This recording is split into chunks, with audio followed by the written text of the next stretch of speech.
We are alive.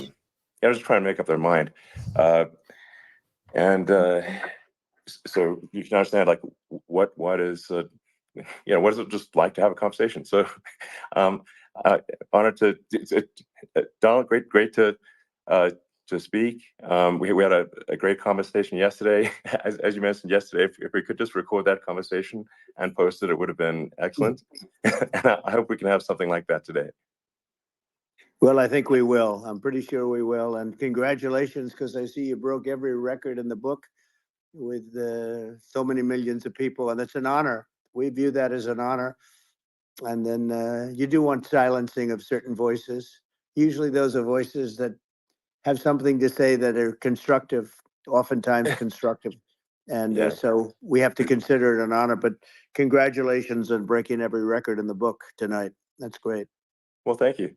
Well, I mean, maybe we could start off with, the assassination attempt, which was an incredible thing. And I have to say that, your actions after that assassination attempt were inspiring.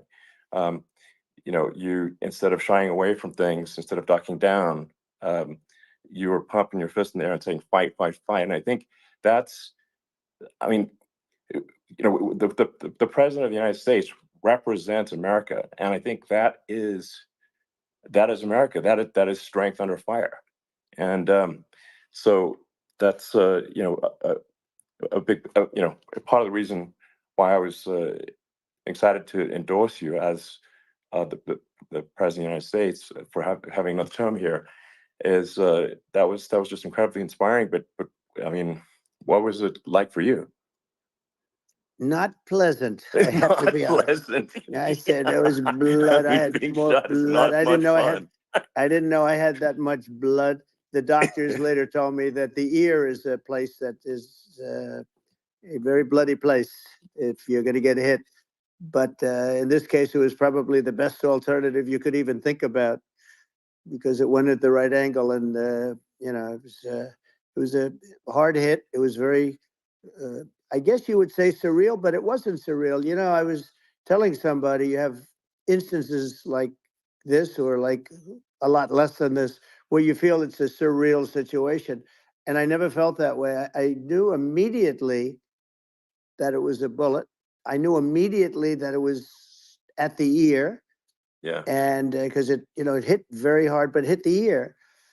And I also heard people shout bullets, bullets, get down, because I moved down pretty nicely, pretty quickly. And we had bullets flying right over my head after I went down. So I'm glad I went down. The bigger miracle was that I was looking in the exact direction of the shooter. And so it hit me at an angle that was far less destructive than any other angle. So that was the miracle. That was for those Split people that second. don't believe in God. I think we got to all start thinking about that. You have to, I'm a believer now. I'm more of a believer, I think, and a lot of people have said that to me. A lot of great people have said that to me, actually. But it was amazing that I happened to be turned just at that perfect angle, and all because I put down a chart on immigration that showed that the numbers were so great. I love that chart even more maybe now. it's a sign. Maybe that's a sign. It's an immigration sign. You highlighted a serious issue, and at that moment, That's right. the bullet missed your, hit your ear, but missed your head. I mean, well, the amazing thing is that the sign. I said, bring down that sign on immigration, and it was literally about an eighth of a second where it would be good, and after that, it was going to be a disaster, no matter which way you were facing. But it just had that perfect angle, which was exactly at this shooter. Very sad situation. Such a sad situation. As you know, we lost somebody that was great, Corey, who a firefighter, a great gentleman, a great trumper. He was just a fantastic family and a fantastic man. And a friend of mine came up, Elon, and said, "I'd like to give the family some kind of help." And I said, "All right, that's great." He said, "Do you mind?" I said, "I don't mind at all." And he wrote out a check for $1 million, gave it to the wife. And, she said, "This is really nice, but I'd rather have my husband back," which is a nice thing for Sure. somebody to say, to be honest. She's great. The family is great. And we raised a lot of Yeah. money for them and for two other gentlemen are unbelievable people also. They were hit really badly. They thought they were not going to make it, and they did. The doctors in the Butler area, I tell you, they were incredible. They saved the two, and they were really hit tough, both of them equally. And we thought, Yeah.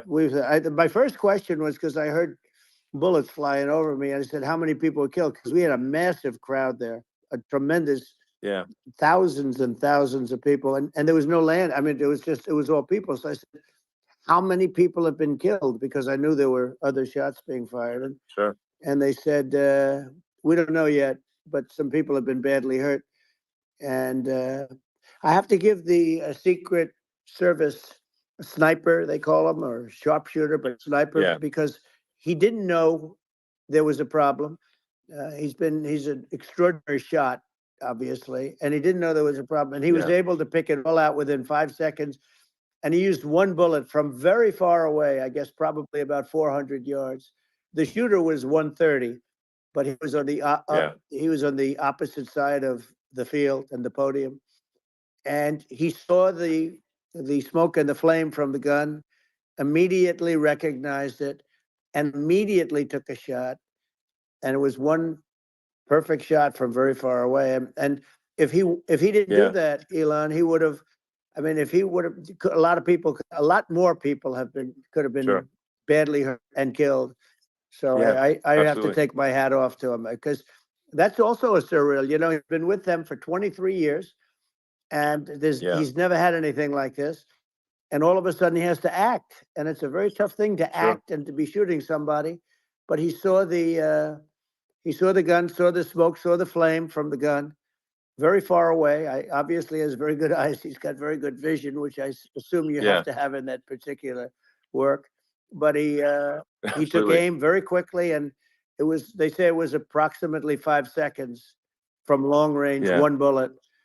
If that didn't happen, because the shooter had a lot of bullets, he had a lot of cartridges up there with him. So well, could have been very. I mean that's clearly he was very confident in taking that shot to stop the attempted assassination. But I mean there does seem to be some pretty significant failings elsewhere in the system. Like there's just no way that, like, how on earth does a shooter get on a roof 130 yards away?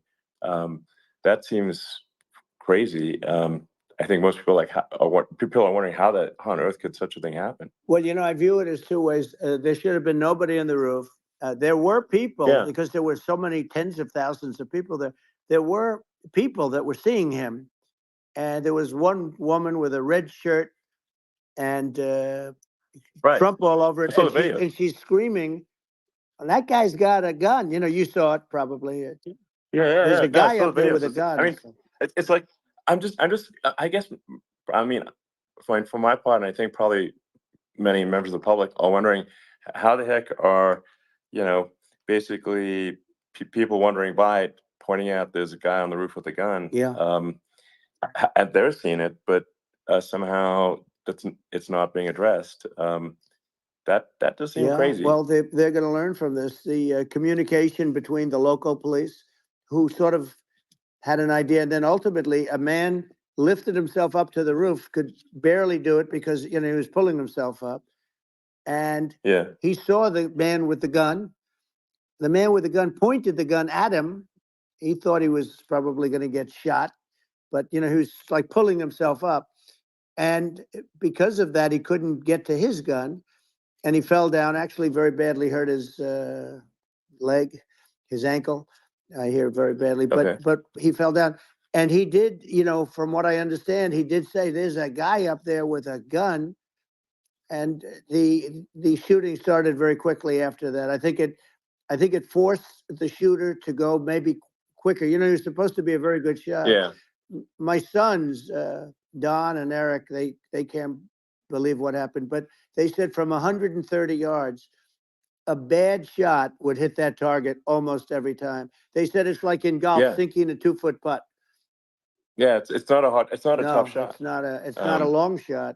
The Secret Service person had the long shot. He had a, triple the Yeah. distance actually. So, it was a terrible thing. Look, it's hard. I have to say this about the Secret Service. When I went down, and I went down based on, I think, they're screaming, but other people also, because people saw this happen. You had so many people. One of the miracles was that nobody ran. I mean, if a gun goes off, the crowd Yeah. control people showed us this. When guns go off, and it does happen in stadiums at a soccer match or some kind of a match, everybody flees. They call it a stampede, like cattle. But everybody, and a lot of Yeah. people get killed with those stampedes. We had Sure. more people than you'd have at, some of these matches or these games, and nobody left. You had a small group behind us in the grandstand, and that was full. And you look at it as it was taking place, and normally they'd be running. They didn't leave. They saw that I was hurt. They saw a lot of blood, and they saw that I went down. And it's almost like they wanted to be with me. Well, out front, you had thousands, tens of thousands of people. As far as the eye could see, you had people in Butler, as far as the eye could see, and Yeah. and a lot of press too. There was, many cameras on watching this. It's what makes it so different, because normally things happen that aren't good, but you never have a picture of it. Here we have all these cameras shooting it, so sort of amazing. But one of the interesting things was that you didn't have anybody flee. You didn't have anybody stampede. Sure. Nobody. And there were some people behind me. They stood up and they're looking like, I mean, I tell you, you want to have them in a foxhole with you. I want to meet some of those people, because Sure. it's so different from what you heard. But so I was down. But the Secret Service guys, there were bullets flying right over my head. You could hear them go whizzing, and these guys came jumping on top of me, and a young lady, Kate. Would jump. They moved so fast, and let me tell you, that took tremendous courage. Now, there was a lack of coordination. There was, obviously everybody understands that somebody that building should have been covered, and Yeah. I mean, that was I the think big that, thing. like, I mean, looking at the aerial views, that building would be like the #1 spot for a sniper. I mean, it's like if you were to pick, like, what is the favorite, what if you, so if the goal is to assassinate, what's your favorite spot? That building. The You're roof of right. that building would be #1. That would have been the spot. It's like you can ask for a better location. It's like No, #1. that would have been the spot. What people think is when the local policeman, who, by the way, he really he did what he was supposed to do. He couldn't hold on any longer. And then when he got his head just peeking above, this guy standing there with a gun at his head. And when he fell down, again, hurt his ankle very badly, but he was making the calls. But what happened is the firing took place very soon. So what they think is that this guy ran to his site, which he had all planned out with the gun. He ran to the site and he started shooting fast. And maybe that's why he sort of missed. I mean, he but he as you got said, me, but he it would have could have hit. been a much Yeah. bigger problem. But he totally would have hit if you hadn't turned your head. So, like, there was it was a very near thing. It was a So, miracle. If I hadn't turned my head, I would not be talking to you right now. As much as I like you, exactly. I would not. Yeah. I would not be talking. I mean, be talking to me from another realm, perhaps. Yeah, that's right. We'd be talking from a different place. But it was a very terrible experience. The Butler Hospital, they did such a great job. The doctors were so good. Everybody was so good. There was a mistake. If somebody knew, because people were hearing that, there was just a bad feeling that somebody was around. You know that story now. It's been And if somebody could have said, because they've oftentimes said, like there'd be a lightning storm or something, because I've done, I think, over 300. I think I did a lot more than that, but we did a lot. And oftentimes they'll say, sir, could you wait 10 minutes, please? Sir, could you wait 20 minutes? There's a storm overhead or lightning or something, right? And that happens often. Yeah. And this would have been a perfect time for that to have happened, but it didn't get coordinated. That was the problem. Well, it was I think your actions in the heat of fire, and like what I find admirable there was that you can't fake bravery under such circumstances. The courage is instinctual, or it is not. It's not a rehearsed action. And so I just want to say that I think a lot of people admire your courage under fire there. And Well, yeah, so thank you very yeah, much. I appreciate it. I didn't think of it. I just wanted to get up and I wanted to stand up. I wanted to let people know, I felt I was good when they were on top of me, covering me, actually, very much covering me and very bravely. But I wanted to get up. I said, I want to get up. And they wanted, they have everything there. They wanted stretcher. I didn't like the stretcher. And I knew I was hit in the ear, but I knew I wasn't hit anywhere else. They felt I was hit someplace else yeah, because it was such a lot of blood.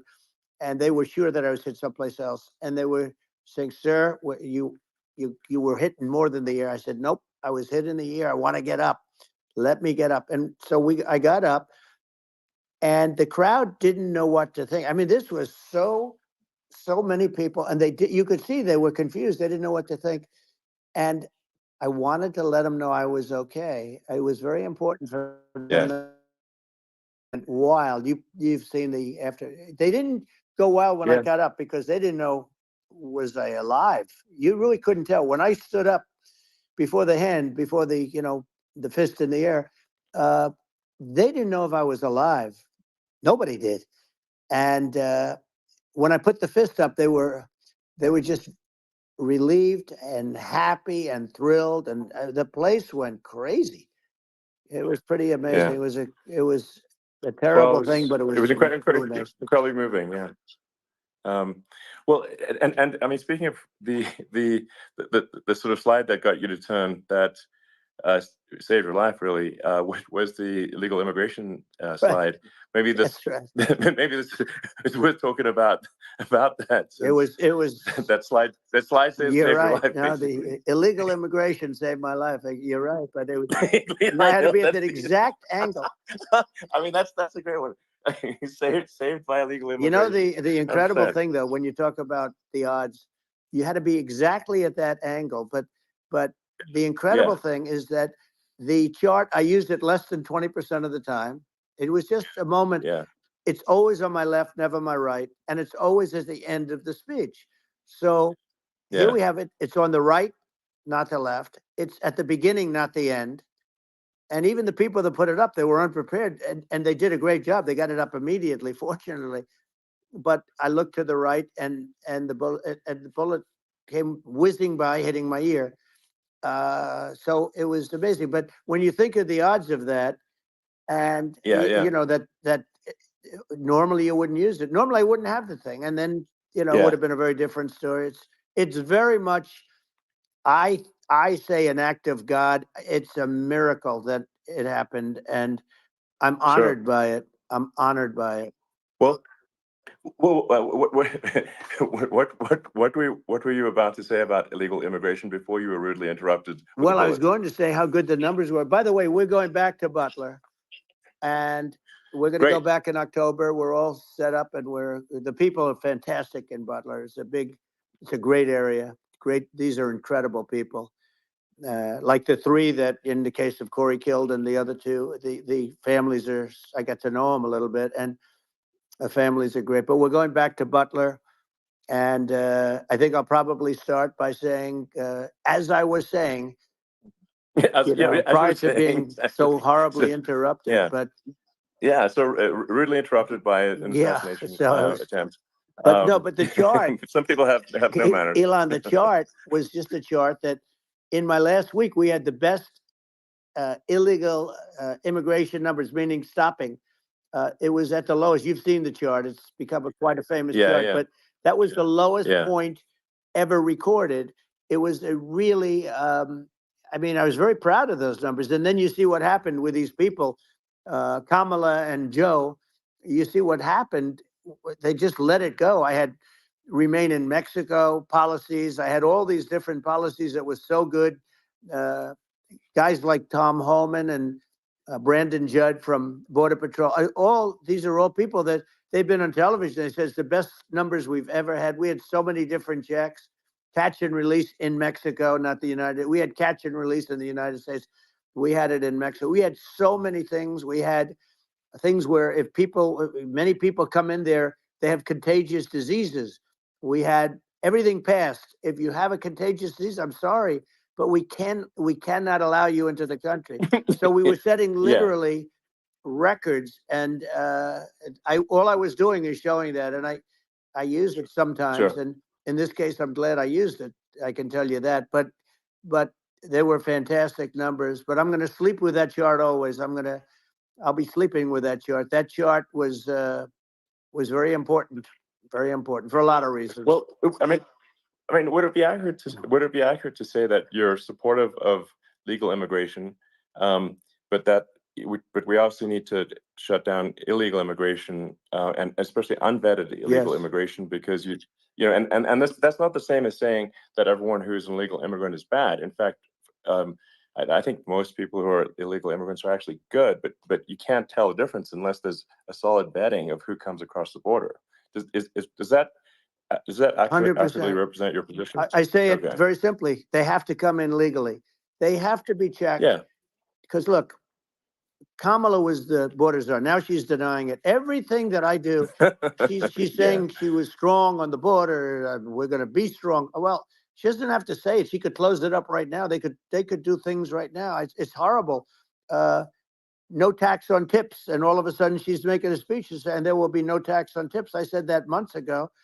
And by the way, they had just the opposite. They had not only tax on tips, but they hired 88,000 IRS agents, and many of them were assigned to go get waitresses and caddies and all of this on tips. They have a policy. They had a policy that they were really going to go after you, and were really harassing people horribly.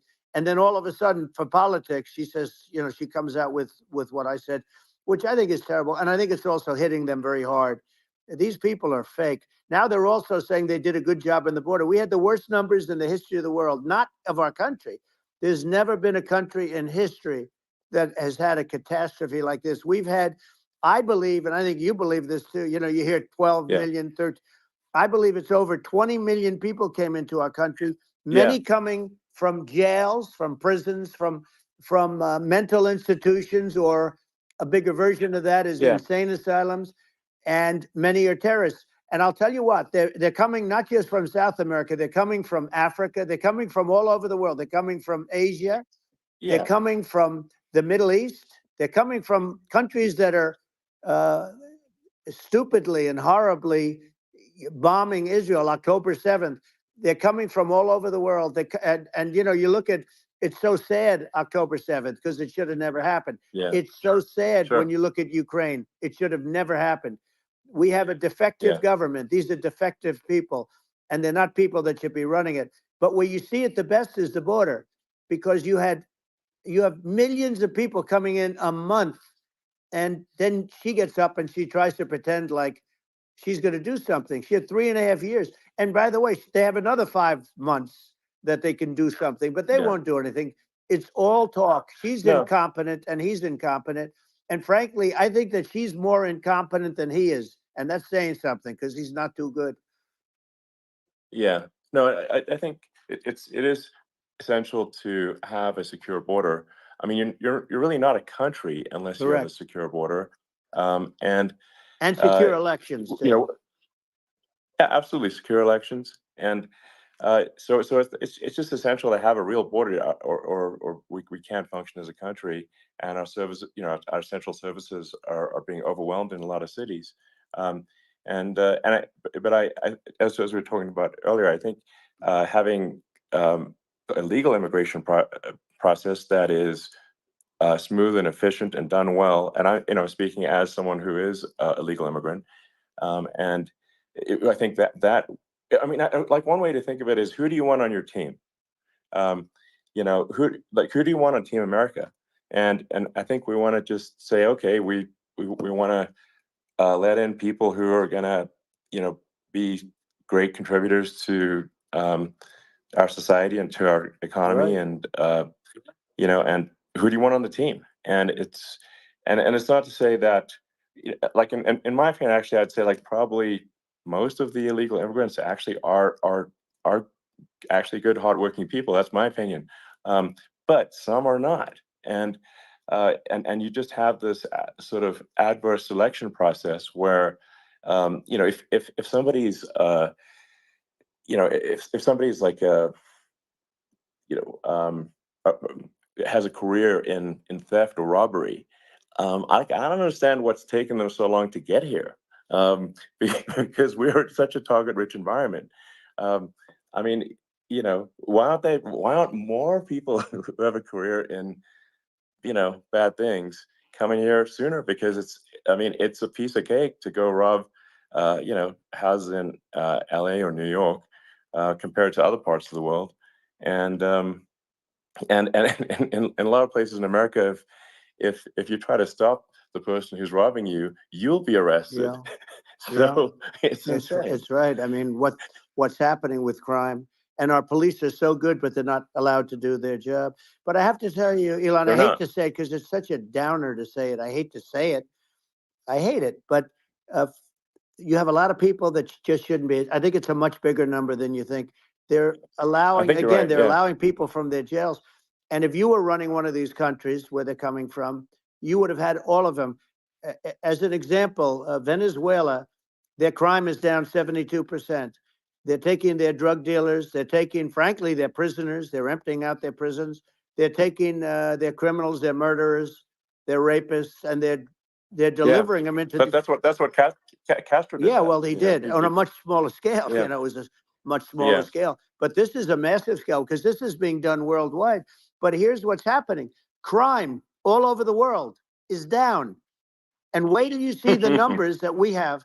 This is migrant crime. This is crime that's going to be. Yeah. And I saw it today in New York where somebody was knifed with raped the girlfriend of a man that stood there watching in New York in one of the shelters and started Sure. pulling out the knives, and bad things happen today. But this is happening every day. These are rough people. These are people that are in jail for Yeah. murder and all sorts of things.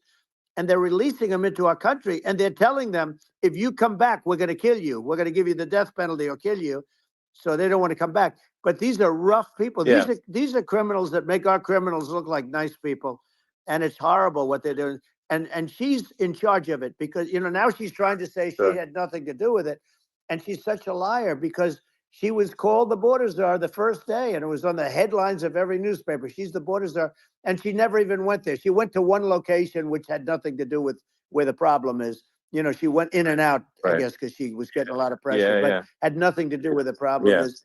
But she was the Well. border czar, and people Yeah. Yeah. can't allow them to get away with their disinformation campaign. Now she's trying to say that she wasn't really involved, and the whole thing is horrible. She was totally in charge. She could have shut the border down without him. He didn't know what he was doing anyway, so he wouldn't have even known Yeah. what happened. You could shut the border down. He Yeah. wouldn't even know the difference. But uh, the fact is that she was border czar. But if you don't have to call her Yes. that, the fact is you could just call her. She was in charge of the border, and the border was the worst Right. ever. It's simply not working. No, it's horrible. Whether it's a question of intention or competence, either way, we don't have a secure border, and we have people streaming over like it looks like a World War Z zombie apocalypse at times. And sometimes you got to sort of wonder, like, is it real or not? So because you see things, you're like, is it real? So I went to the border at Eagle Pass, and I saw for myself in Texas, and I was like, okay, it's real. I'm like seeing this in real time. I actually posted the video like just live. I just flew there one day and just to see, hey, is this made up or real? And I'm just seeing people stream across the border, and I have to say, at least the people I saw did not look friendly. So These are people people. can look at my video and say, hey, Yeah.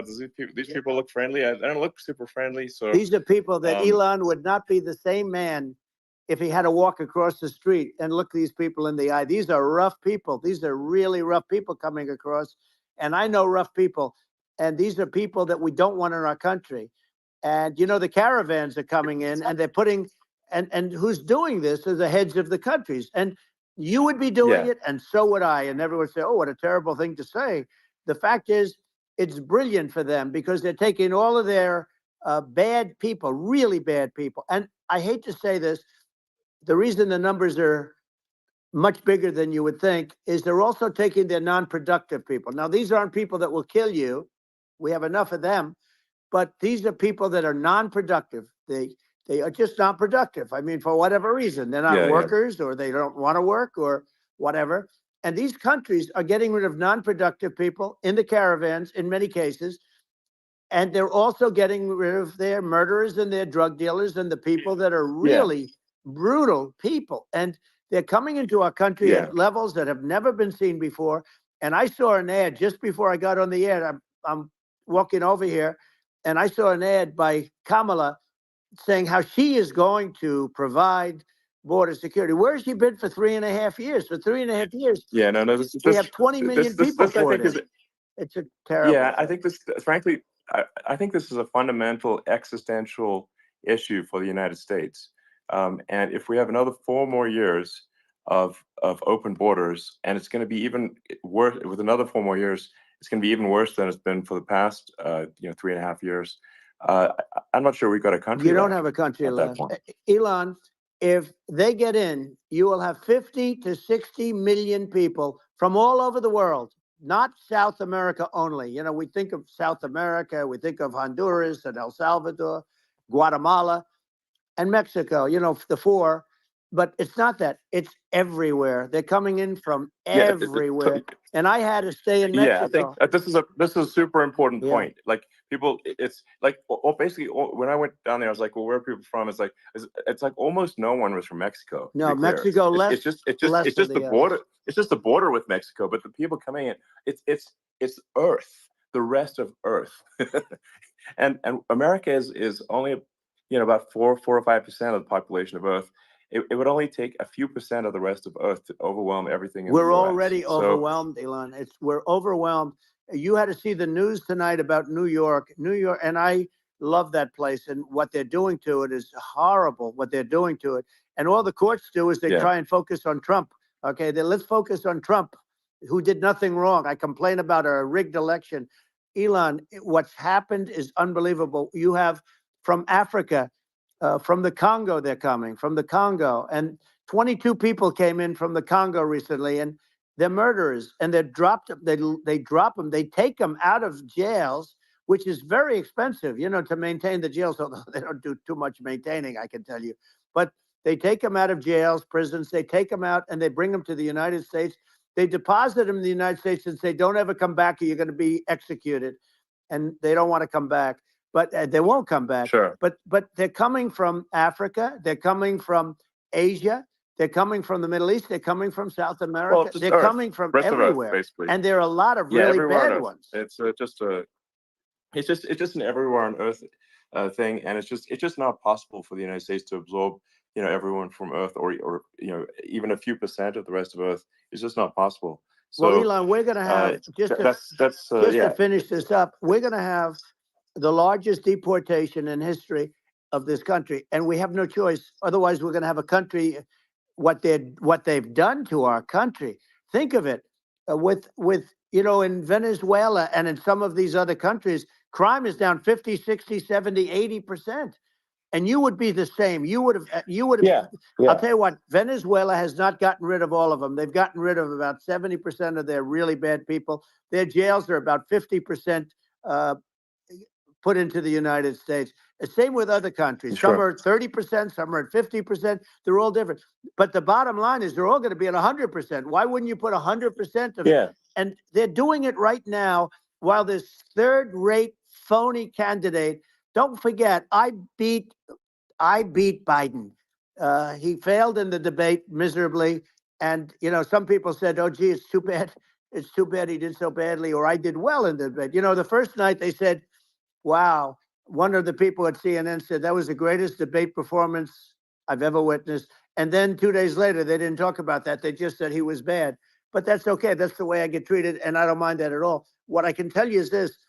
We cannot have a Democrat. We cannot have her. She's incompetent. She's as bad as Biden in a different. Yeah. Look, she hasn't done an interview since this whole scam started. And say what you want. This was a coup. This was a coup of a president of the United States. He didn't want to leave, and they said we can do it the nice way, or we can do it the hard way. Yeah, they just took him out back behind the shed and basically shot him. What they did with this guy, and I'm no fan of his, and he was a horrible president, the worst president in history. And one of the reasons he was so bad, first of all, The Israeli attack would have never happened. Russia would never have attacked Ukraine, and we'd have no inflation. And we wouldn't have had the Afghanistan mess, if you think of it. Well, And we wouldn't have had yeah. Afghanistan. But we think of Well, it. You take a few of those events away, and we have a different world. We would also have inflation was caused by oil.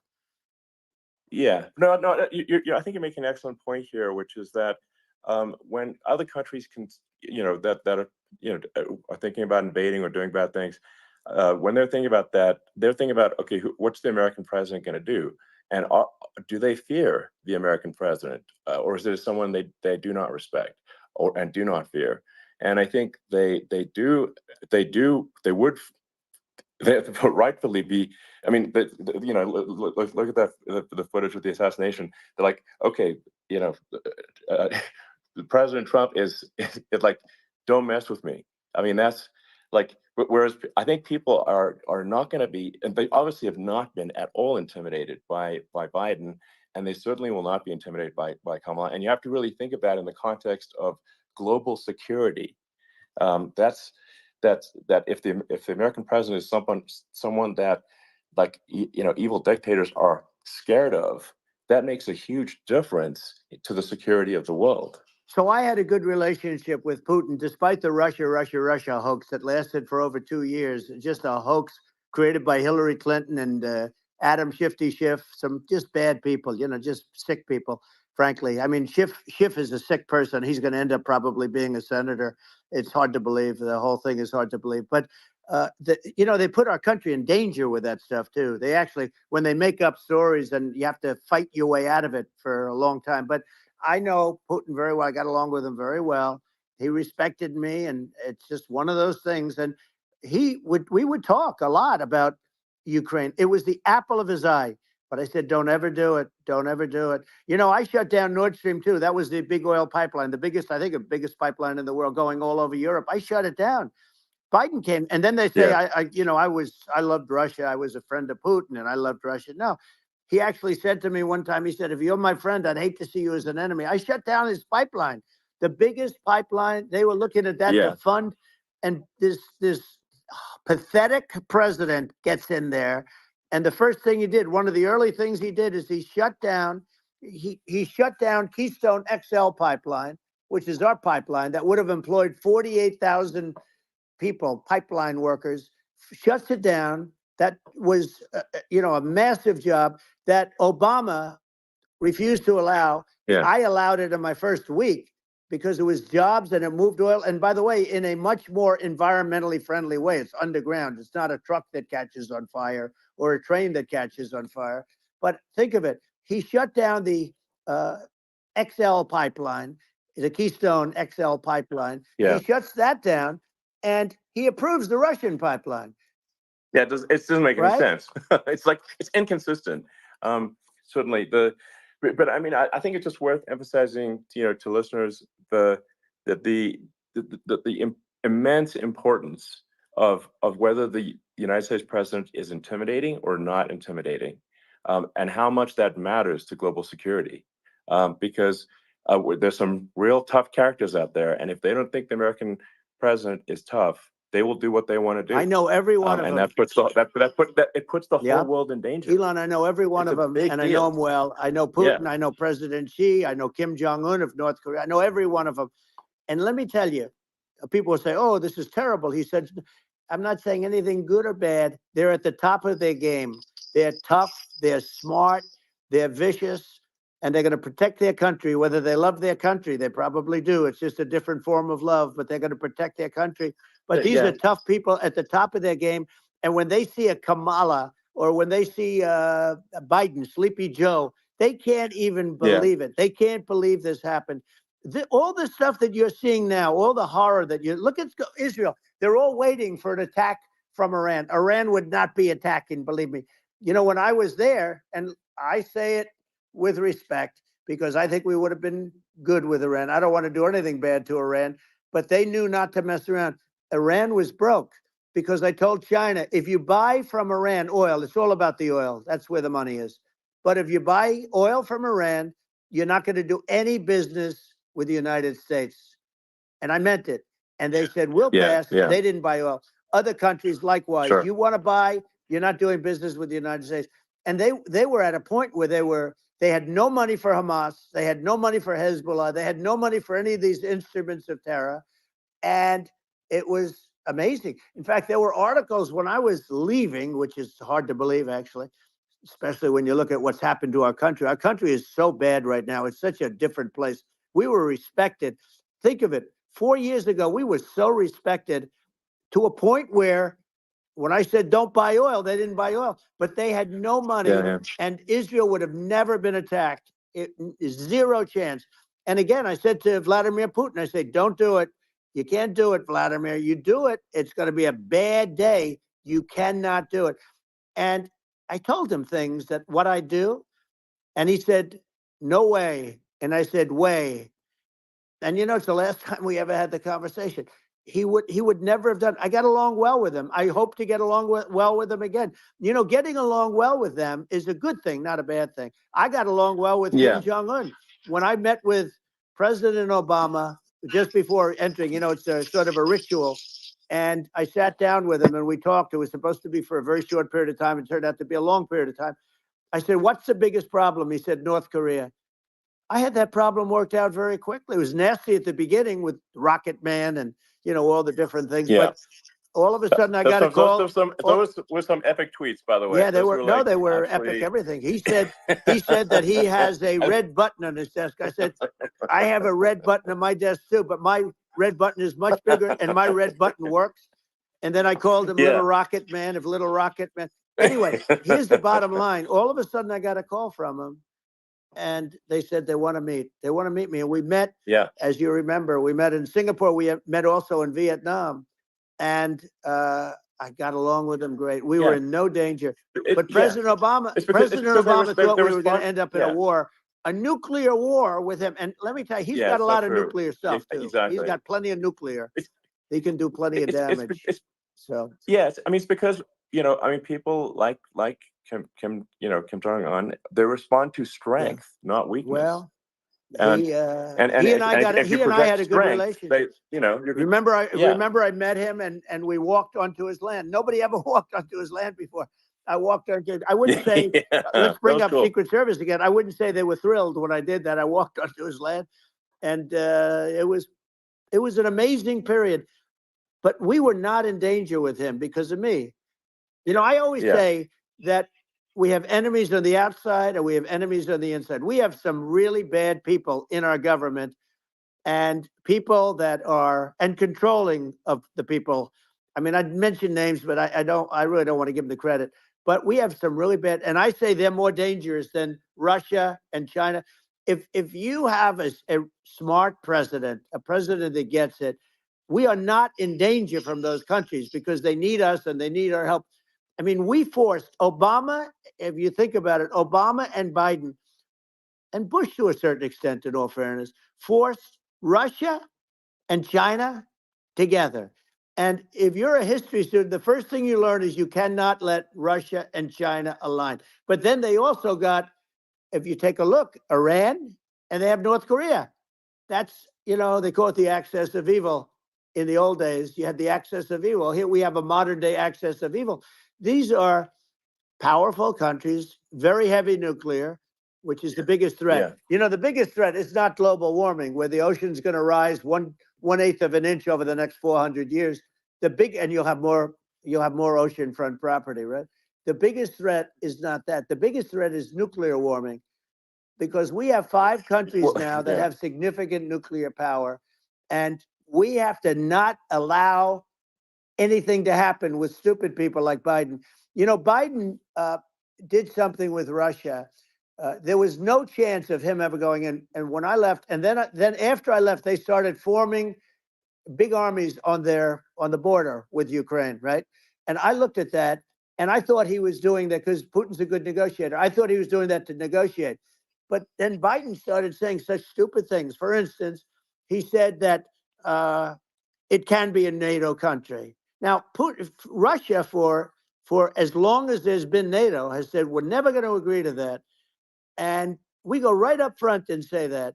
And we did things and said things through this president with a low IQ, very low IQ. He had a low IQ 30 years ago, by the way, but now he might not even have a IQ at all. There's nothing on the board that goes this low. He said things that were so stupid that war would have been, that war had zero chance of happening if I were there. Zero chance. He was saying everything the opposite, everything the opposite. And it's so sad because many more people have been killed in Ukraine than you read about. You don't read about how bloody it is and how disaster. Sure. Hey, look, just in the two armies, you lost 500,000 people. And you know, Ukraine's having a hard time. Ukraine, I don't know if you saw the article recently, and it's true. You don't hear the true story. But if you think about it, Russia's gone, you know, Russia defeated Germany with us, and they defeated Napoleon. You know, they've been around a long time. They're a big fighting force. Yeah. So, and it's very unfair. And Ukraine now doesn't have enough men. They're now using young men and very old men to fight. And we're in a very bad position. And I'm not going to blame exclusively, but I can tell you, I could have stopped that. And a smart president could have stopped that. It wouldn't have happened. But we had a man that actually made it more prevalent. It was so bad. The words that he was using, the stupid threats coming from a stupid face that he was using. I said, this guy's going to cause us a war. He's going to cause us. And let me tell you, it can lead to World War III. That can lead to World War III. The Middle East can lead to. We have numerous places that could end up in a World War III right now for no reason whatsoever. I think you're right. I think people underrate the risk of World War III, and it's just you know, when you're looking at the risk of global thermonuclear warfare, it's game over for humanity. And you know, it's something that people have, I think, after the end of the Cold War, people have become complacent about, but they actually have forgotten that there are currently a lot of nuclear missiles that have targeting parameters for the United States from 100%. Other countries. And one of the things we're going to do is we're going to build an Iron Dome over us. You know, Israel has it. We're going to have the best Iron Dome in the world. We need it, and we're going to make it all in the United States. But we're going to have protection, because it just takes one maniac to, you know, start something. We're going to have protection, and we're going to have. Why shouldn't we have an Iron Dome? Israel has one. Some other places have one that nobody even knows about, frankly. But Israel has it. We're going to have an Iron Dome. But you know, with all of that being said, to me that's so important, the most important. But with all of that being said, the election's coming up, and the people want to hear about the economy and the fact that they can't buy groceries because they don't have enough money to buy groceries. The inflation has killed them. Food prices are up 50, 60, even 100% in some cases. And this stupid administration allowed this to happen. And it's a shame. And that's the thing that people most care about, in my opinion. They care about the border a lot. And we discussed the border at great length. It's nice to have a forum like this where I can discuss something at length. And by the way, you think Biden could do this interview? Do you think that Kamala could do this interview? They would take a pass on you. No, they could not. So they don't need Elon. They don't need Elon screaming out questions. It's pretty sad when you think that somebody that does this for a living can't answer a question or is afraid to do an interview. And in her case, with a very friendly interview, she's got all friendly interviewers. It's pretty sad. Yes, absolutely. But the big thing now is the economy, Elon. And as much as I mean, I view nuclear as the single most important thing, but a lot of people don't understand that. But it doesn't have to. If I understand it, that's all you need, because if I was president, you're not going to have that kind of a problem. But the thing that they really is making them angry is what Kamala and Biden have allowed to happen to the economy. It's a disaster with inflation. The inflation, it doesn't matter what you make. The inflation has eaten you alive. If you're a worker or if you're just a middle income person, you can't afford. You know, 4 years ago, 5 years ago, people were saving a lot of money. Today, they're using all their money and borrowing money just to live. It's a horrible thing that's happening, and we'll end that quickly. Well, I think a lot of a lot of people just don't understand where inflation comes from.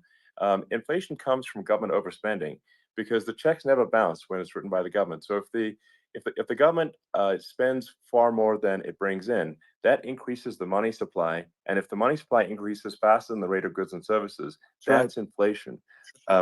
So really, we need to have we need to reduce our government spending, and we need to re-examine. I think we need like a government efficiency commission to say like, hey, where are we spending money that's sensible? Where is it not sensible?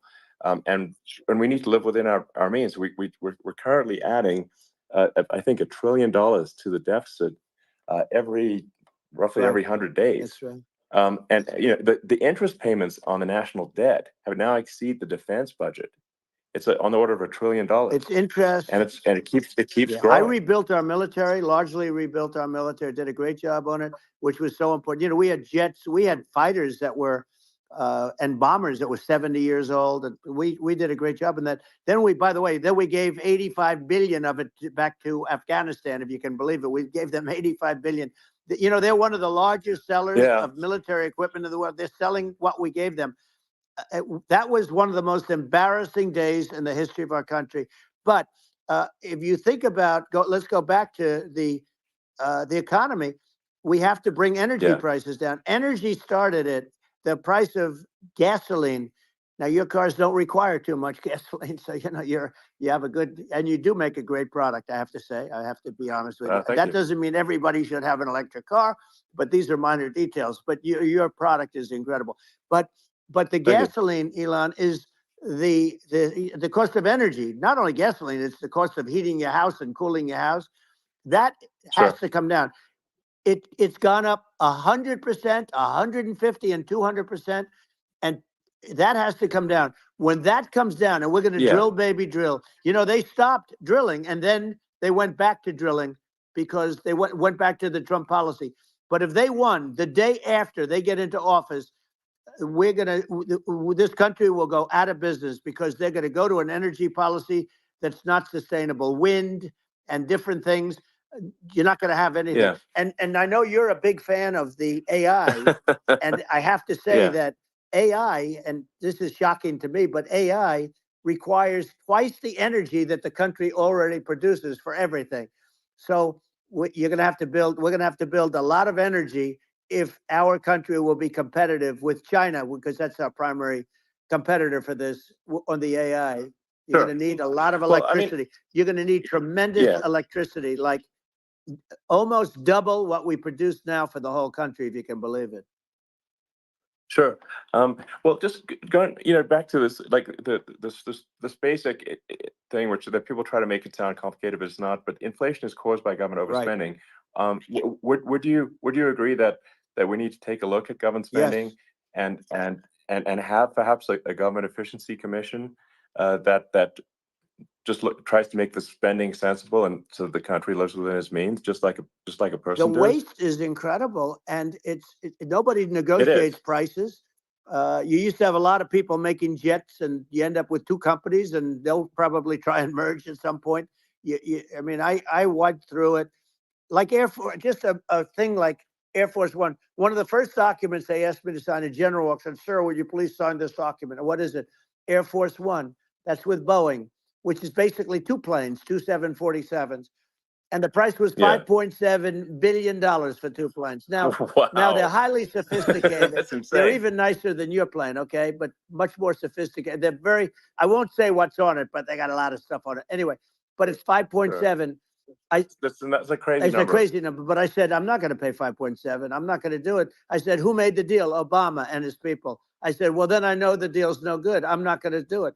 And over a course of about 4 weeks, by my saying I'm not going to do it, I got the price reduced by $1.6 billion for the exact same plane, other than we had a nicer paint job, if you want to know the truth. But for the exact same plane, I saved one. And I said to Boeing, man, you guys must make a lot of money if you can reduce the price by that. But now what I do hear is that they're going back to the Biden administration and wanting big cost overruns, because they see these dopey suckers in there, and they'll end up getting some of the money back. But I shaved it by $1.6 billion for the exact same plane. And you can now take that and multiply that out times thousands of other items. Multiply it by the numbers are astronomical. I agree with you. Well, I mean, I think it would be great to just have a government efficiency commission that takes a look at these things and and just ensures that the taxpayer money, the taxpayers' hard-earned money, is spent in a good way. And I'd be happy to help out on such a commission I'd love if it. it were formed. Well, you're the greatest cutter. I mean, I look at what you do. You walk in and you just say, "You want to quit?" They go on strike. I won't mention the name of the company, but they go on strike, and you say, "That's okay. You're all gone. You're all gone." So every one of you is gone, and you are the greatest. You would be very good. Oh, you would love it. But if you look at Argentina, Well, I'd be happy to help by the way, out. congratulations. I Yeah. just looked at the number of people that are listening to you and I chat. We'll call it a chat. But congratulations. This is very good. I mean, it's great. And you're an interesting character. The new head of a place called Argentina, and he's a big, Malay's awesome. he's great. And Yeah. he's a big MAGA fan, that he ran on MAGA. And he took it to an extreme too. He ran on MAGA, and I hear he's doing really a terrific job. It's called Make Argentina Great Again. It worked out perfectly. He came in, he bought a lot of hats, he brought everything, but he's doing a big job. He really cut. And I'm hearing they're starting to do pretty well. Inflation's getting down. They had like 2,000%. Exactly. They had inflation like not normal inflation. They had the real deal. But we're going to have that pretty soon. I think we have the worst inflation we've had in 100 years. They say it's 48 years. I don't believe it. I think we have the worst. They don't include a lot of the items that should be included. Yeah. Well, it's just from government overspending and not spending taxpayer money effectively, and having just like so many departments you can't even name them all. And what Milei is doing is he's cutting government spending. He's simplifying things. He's putting in regulations that make sense. And Argentina overnight is experiencing a giant improvement in prosperity. But it's also a lesson for the United States, which is that Argentina used to be one of the most prosperous countries in the world.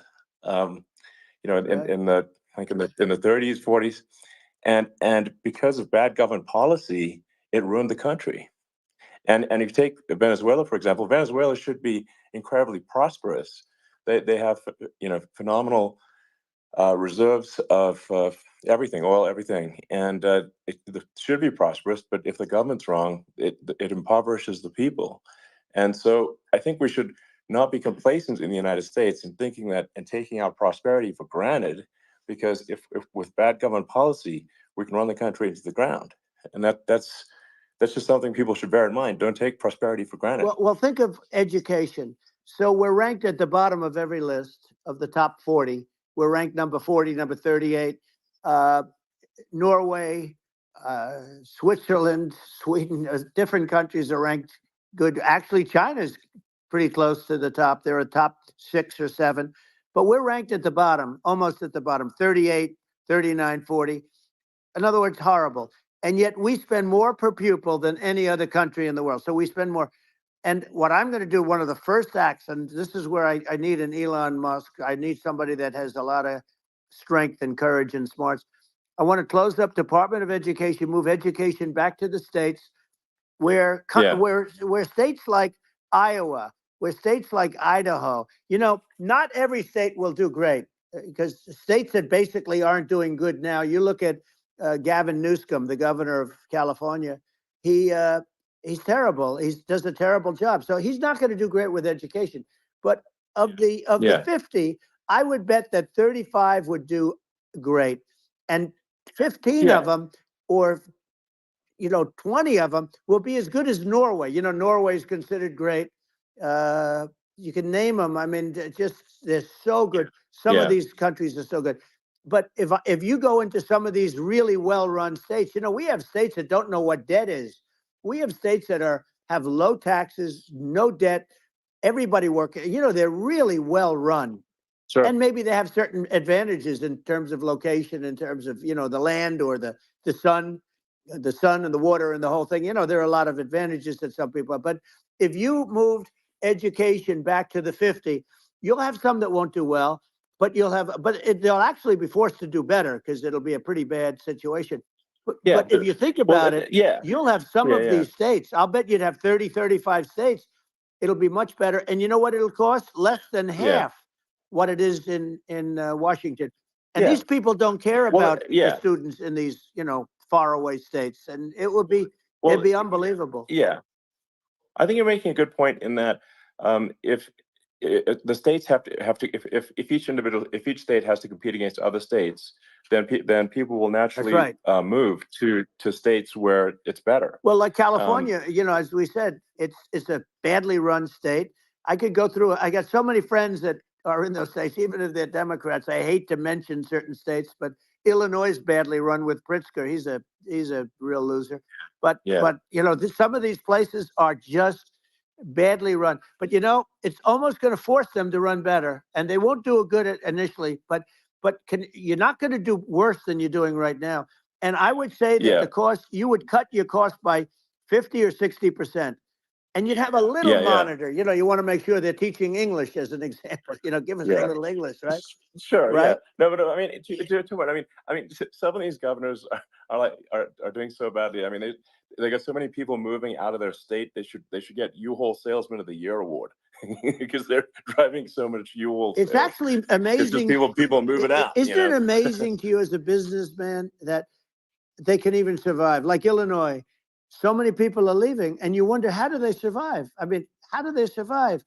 I saw where you left California and you moved to Texas. Texas does a great job. But, I mean, I just wonder, how do these states survive when big businesses, a big oil company just left California, as you know, and they moved to Texas. How do these big states survive when they lose so many businesses and their taxes are already really high? The taxes are among the highest taxes. You almost wonder, how do they continue on? And in many cases, the governors don't do a good job and they're crime-ridden places. You wonder, how do they continue to just go on? It's not a good situation.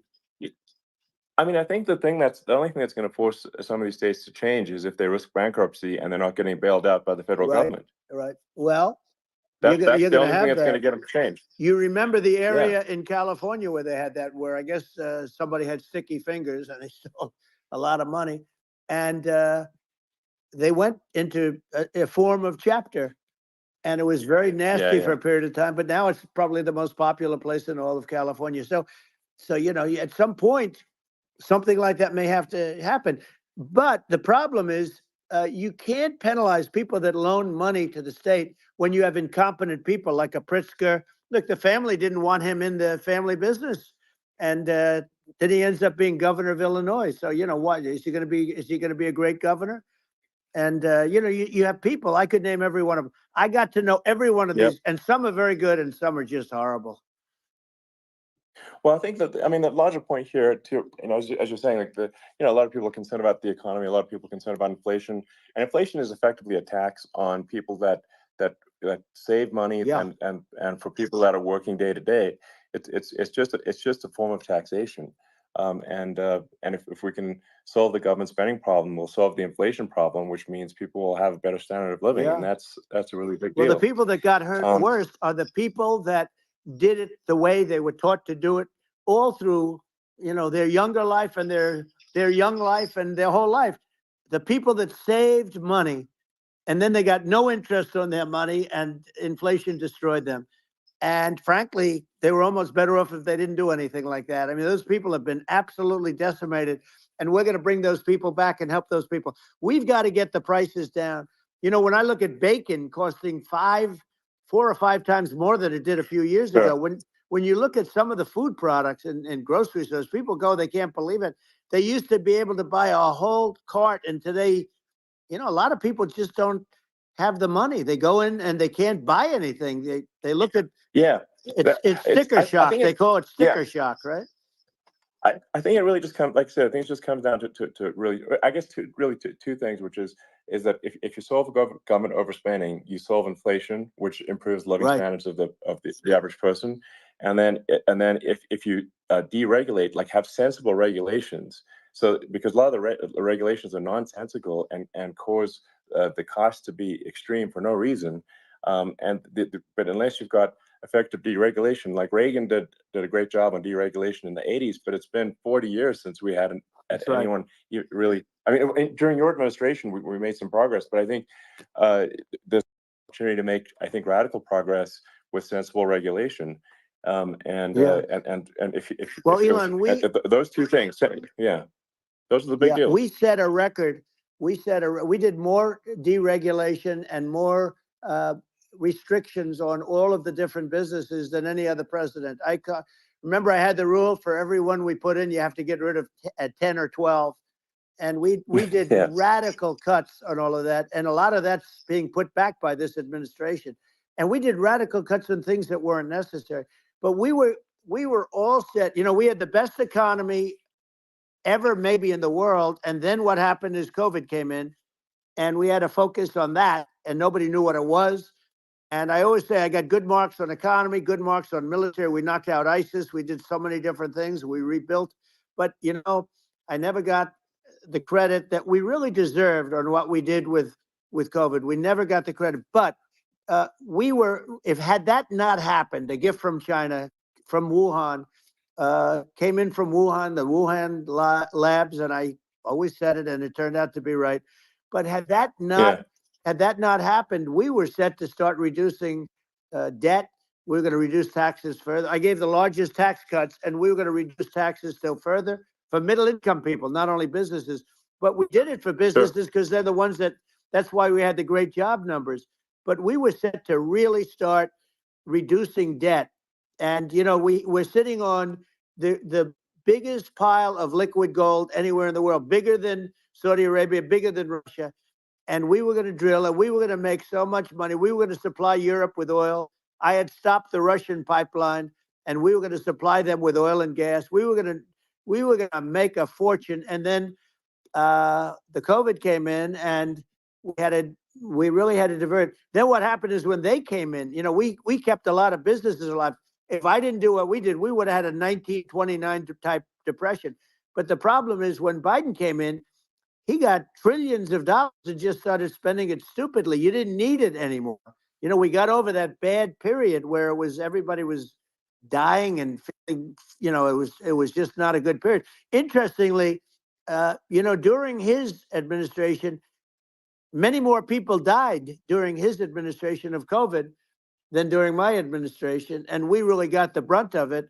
But people don't realize more people died during his administration than ours. But it diverted us from doing what I wanted to do.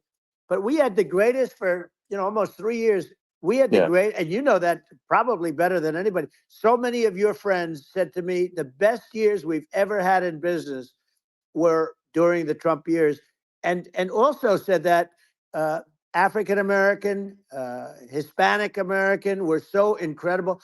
They were having the best. Asian American women, men, young people without a diploma, young people that graduated from the best colleges, from MIT, from the Wharton School, from all of the great colleges, Harvard.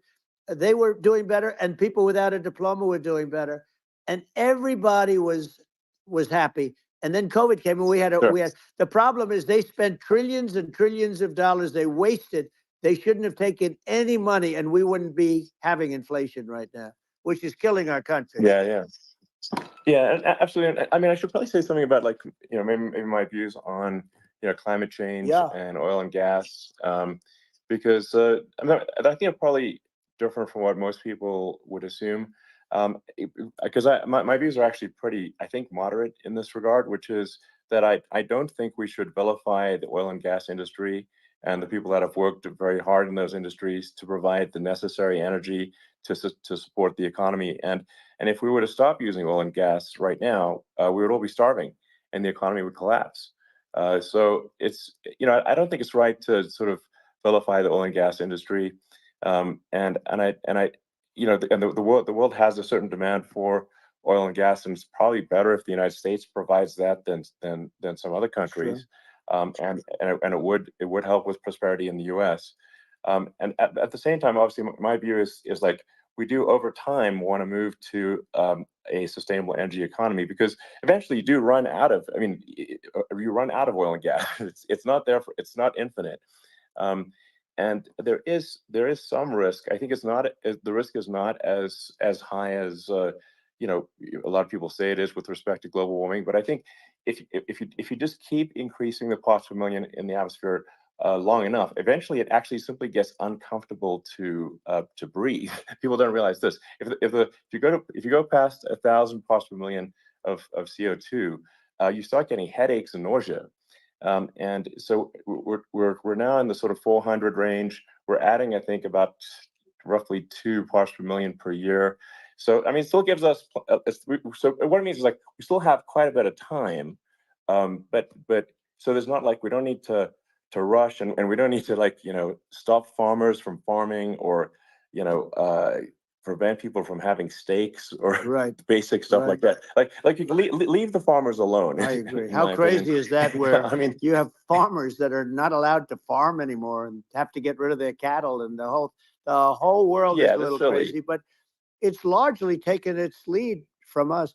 I just say though, I've heard in terms of the fossil fuel, because even to create your electric car and create the electricity needed for the electric car, fossil fuel is what really creates that at the generating plants. And, so you sort of can't get away from it at this moment. I mean, someday you might be able to, but I do hear we have anywhere from 100 to 500 years left.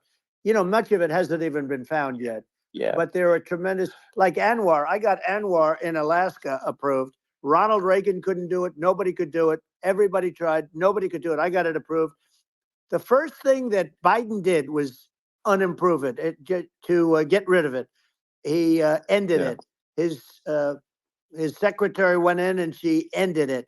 And what a disgrace. That's Anwar. That's bigger, or they think it could be bigger than Saudi Arabia in Alaska. Could be bigger than Saudi Arabia. But they went in and they terminated it. And I'll get it going very quickly, because not only is it big for Alaska, I mean, you talk about economic development, that for the United States, I mean, that is, they say bigger than Saudi Arabia or the same size, and pure, really good stuff. And, they end it. So I think we have, perhaps hundreds of years left. Nobody really knows. But during that time, something will come around that will be very good. Yeah. Well, I mean, and my estimate would be, a little more aggressive than that. But it's not the sort of like we're all going to die in 5 years stuff. That's obviously BS.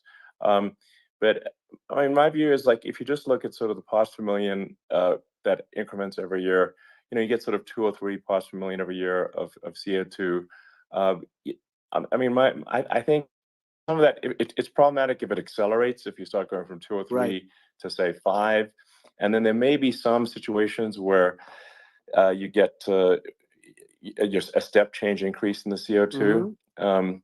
And I think we don't want to get too close to 1,000 ppm, because like that's actually makes it uncomfortable to breathe. Like just existing in 1,000 ppm CO2 is uncomfortable. That's like that's considered like an industrial hazard. Right. Just so it's that's actually, you start getting headaches and stuff. So it's even without global warming, it's not comfortable to live. So you don't want to get too close to that. But I mean, I think we've got. I think we want to just move over, and like, and if I don't know, 50 to 100 years from now, we're I don't know, mostly sustainable. I think that'll probably be okay. So it's not like the house is on fire immediately, but I think it is something we need to move towards. And on on balance, it's probably better to move there faster than slower. But like I said, without vilifying the oil and gas industry, and without causing hardship in the short term, I think this can be done. Without people can still have a steak, and they can still drive gasoline cars, and this it's okay. It's like, it's not, I don't think we should vilify people for it, but I think we should just generally lean in the direction of sustainability.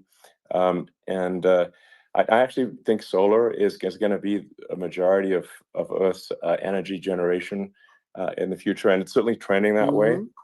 And so you get the solar power, combine that with batteries, so because obviously the sun doesn't shine at night, and then you use that to charge the electric cars, and you have a long-term sustainable solution. And that's what Tesla is trying to move things towards, and I think we've made a lot of progress in that regard. But when you look at our cars, we don't believe that environmentalism, that caring about the environment should mean that you have to suffer. So we make sure that our cars are beautiful, that they drive well, that they're fast, they're sexy. I mean, they're cool. In fact, literally, I mean, the sexy joke, Model S, Model 3, Model X, and Y spells out sexy. It was probably the most expensive joke out there. But I don't know, I like cheesy humor, so but I'm a big fan of, like, let's have an inspiring future, and let's work towards a better future, and we can do so without demonizing right. people. I'm okay. It's very interesting. You use the word global warming, and today they use the word climate change because you have some places that go up and stuff. So they were getting themselves in a little trouble with the word global warming, because not every place is warming. Some places are going the opposite direction. But I'm sort of waiting for you to come up with solar panels on the roofs of your cars and on the trunks of the cars, and it just seems like something that at some point you will come up with. I'm sure you'll be the first. But it would seem that a solar panel on the roofs, on flat surfaces, on certain surfaces might be good. Yeah. At least in certain areas of the country where you have the world, Sure.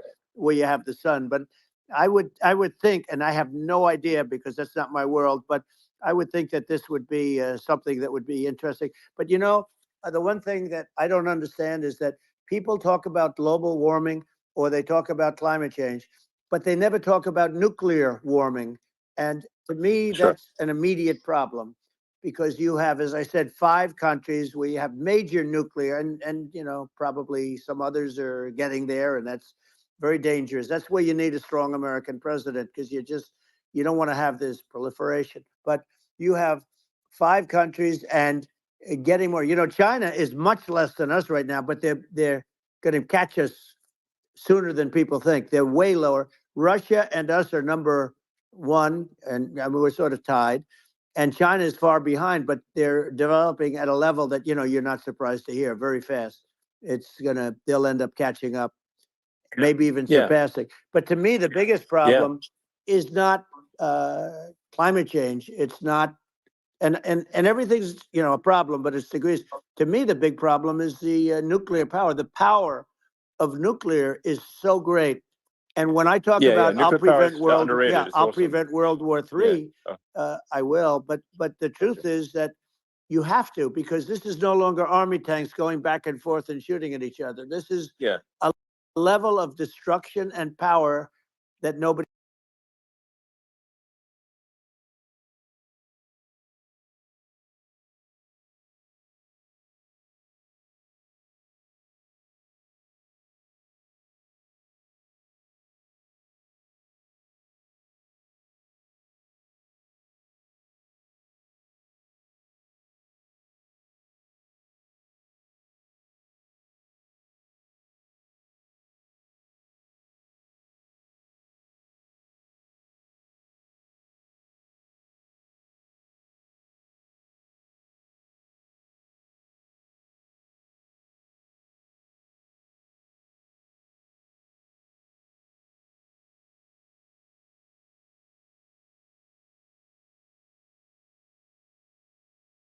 People can't get it done.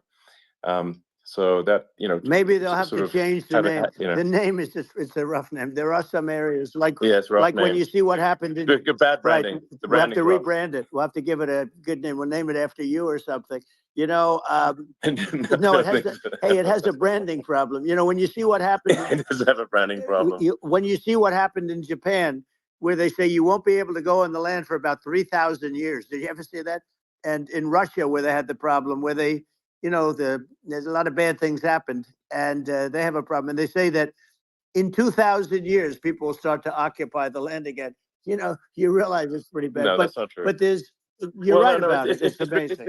It's actually not that bad. So like after Fukushima happened in Japan, like people were asking me in California, are we worried about like a nuclear cloud coming from Japan? I'm like, no, that's crazy. It's not even dangerous in Fukushima. I actually flew there and ate locally grown vegetables on TV to prove it.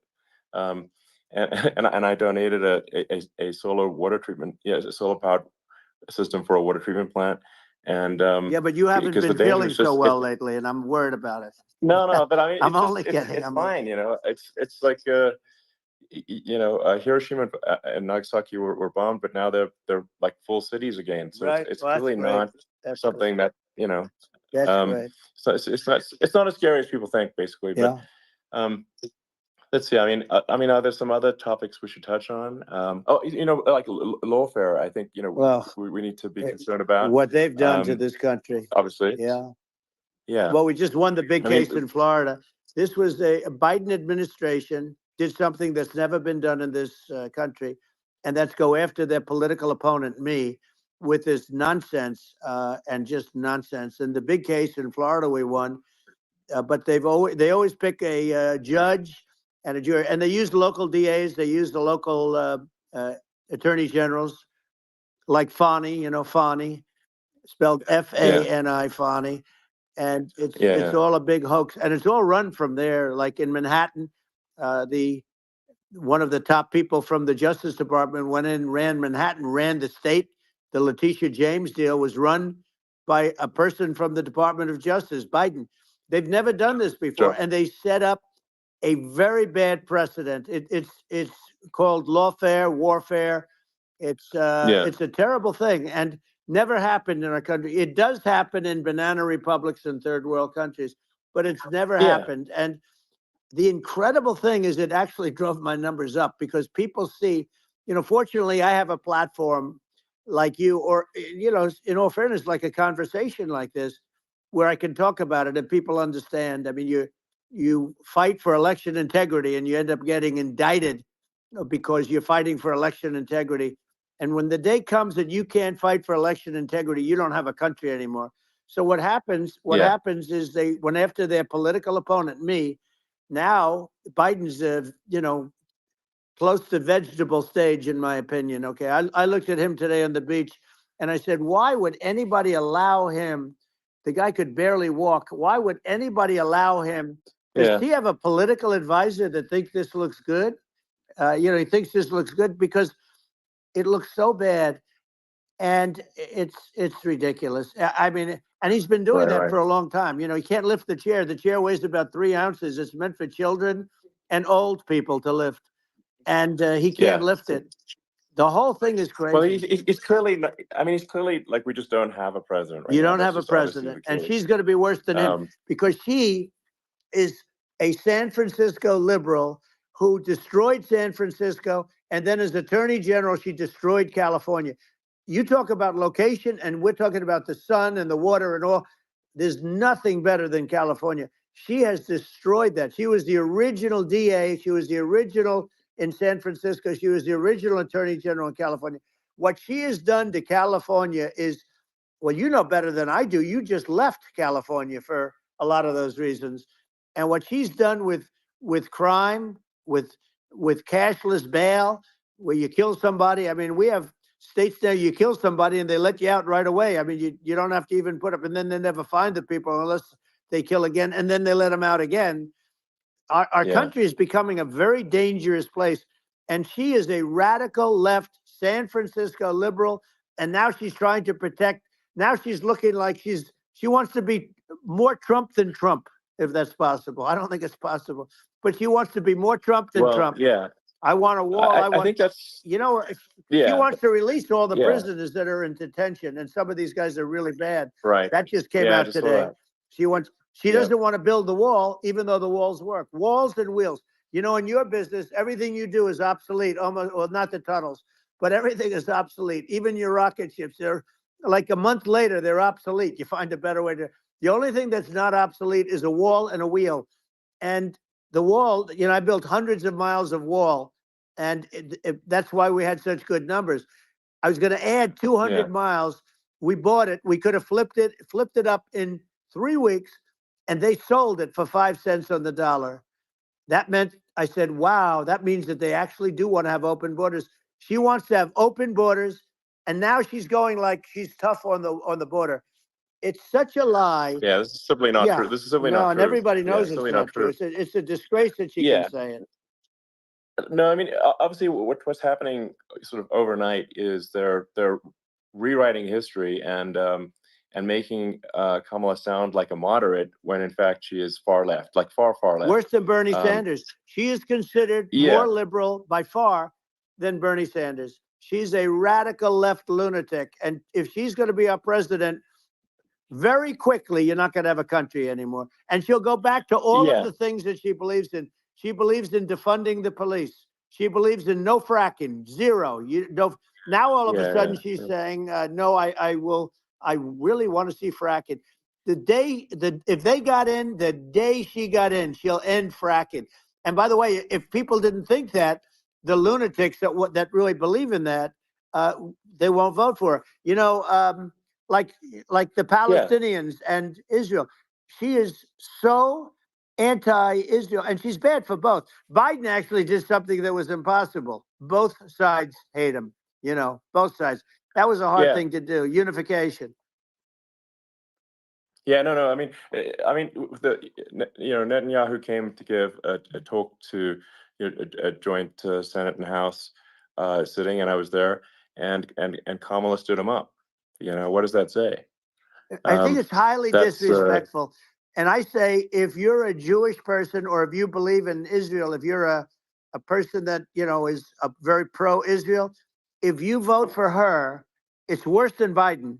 And Biden was bad. But if you vote for her, you ought to have your head examined. And you see tonight, I mean, as we're doing this, I'm seeing reports coming that they expect an attack tonight or tomorrow from hundreds and maybe thousands of rockets. You know, their Iron Dome, as they call it, as we all call it, but their shield that they build, that can be swamped. We'll use the term that's appropriate, swamped.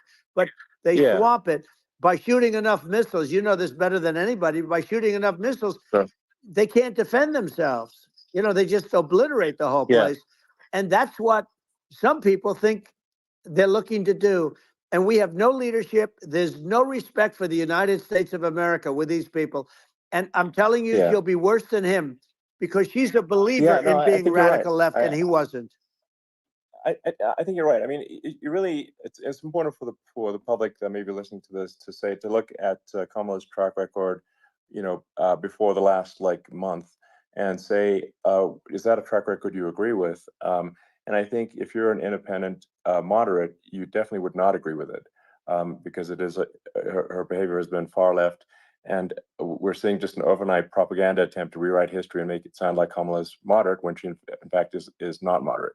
Well, her running mate approved, signed into legislation, tampons in boys' bathrooms. Okay, now that's all I have to hear.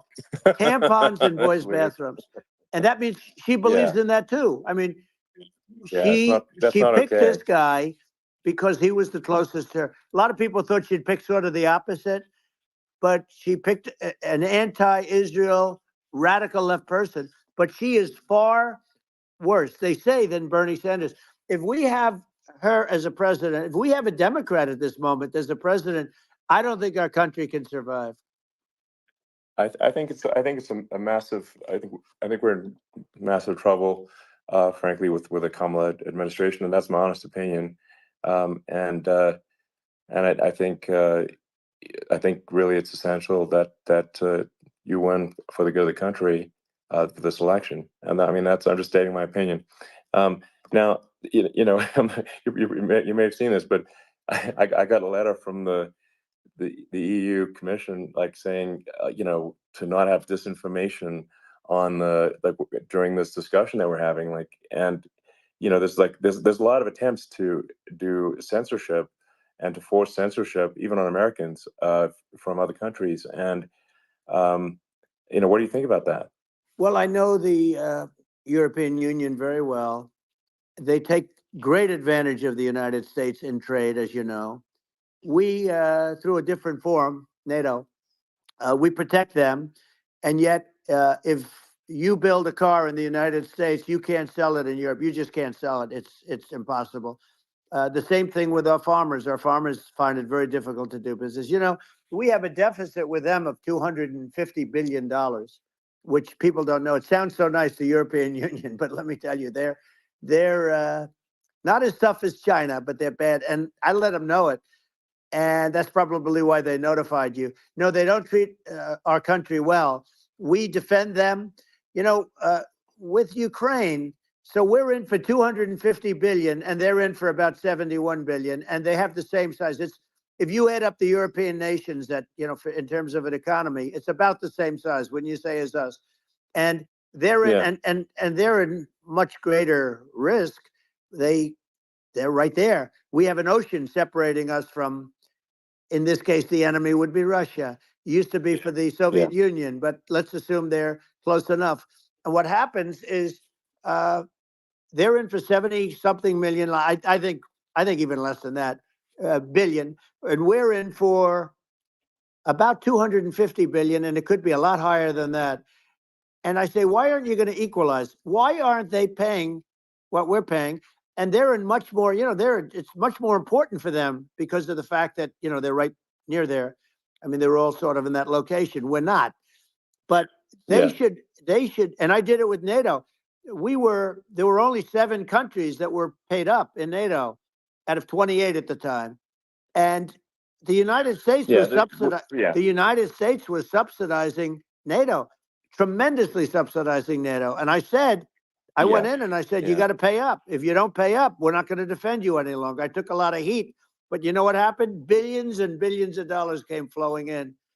And I think a lot of the public isn't aware of the fact that the United States pays a disproportionate share of the NATO expenses. And then we get taken advantage of on trade. So think about it. Well, I mean, the point of NATO is defending Europe, and it's it's like, then okay, well, why is the United States paying disproportionately more to defend Europe than Europe? That doesn't make sense. That's unfair, and that is an appropriate thing to address.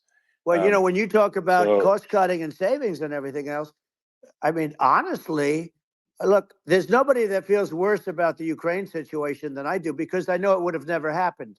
I know Zelensky.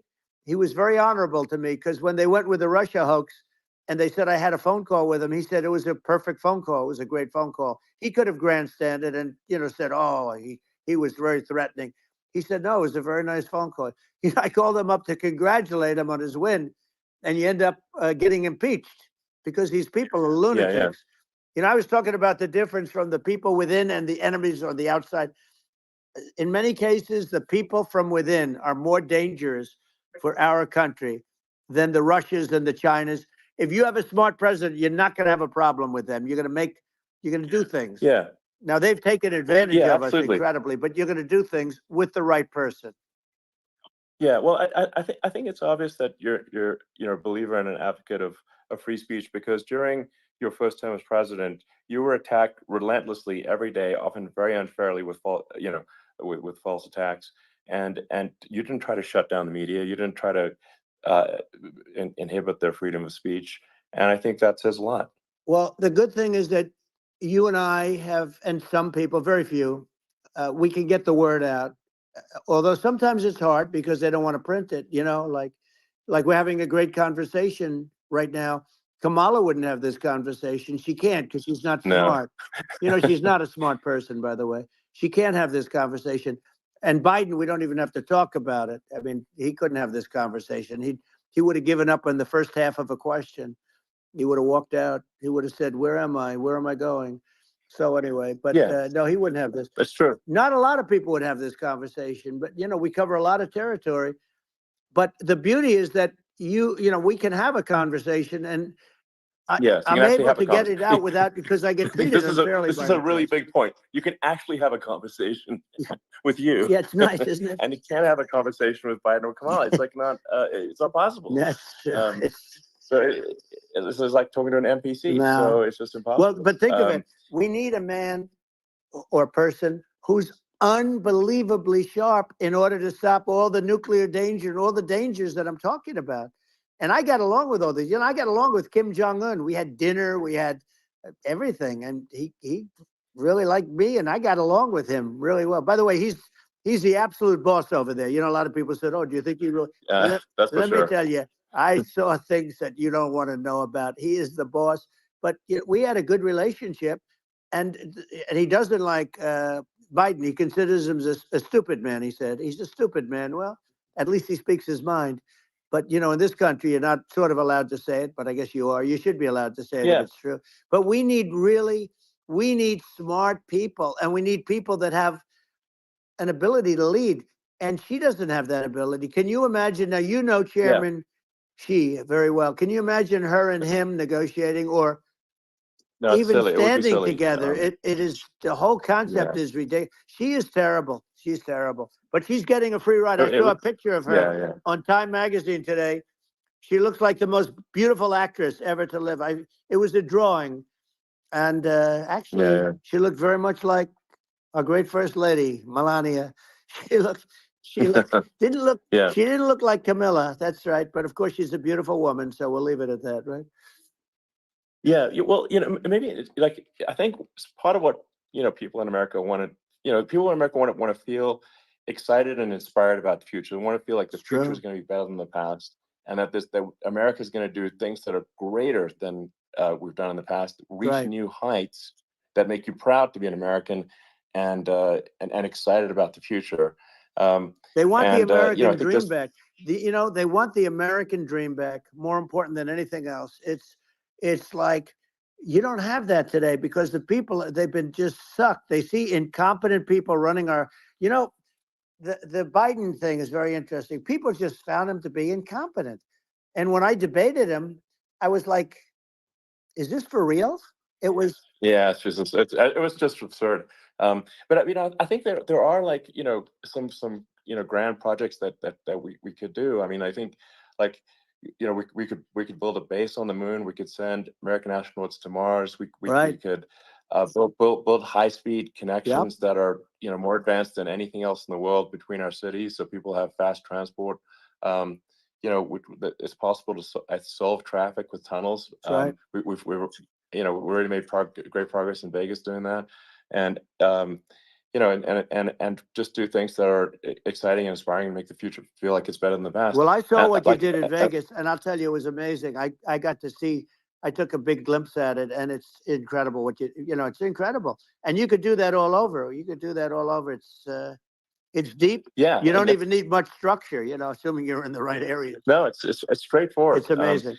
So like I think we could do some things that like China's got incredible high speed rail between its cities, but I think it's actually possible with tunnels if with deregulation, with an ability to actually where it's like legal to actually do the tunnels. Then you could have high speed tunnels that are actually better than anything else in the world for high speed transport between cities, and that would be something that Americans can say, "Wow, okay, we've got something that's cooler than anyone else in the Yeah, world." That's the kind of thing that makes you proud to be an and American. much safer than surface trains, where there is a danger there. With people, with crazy Yeah, people, it's much safer, much better.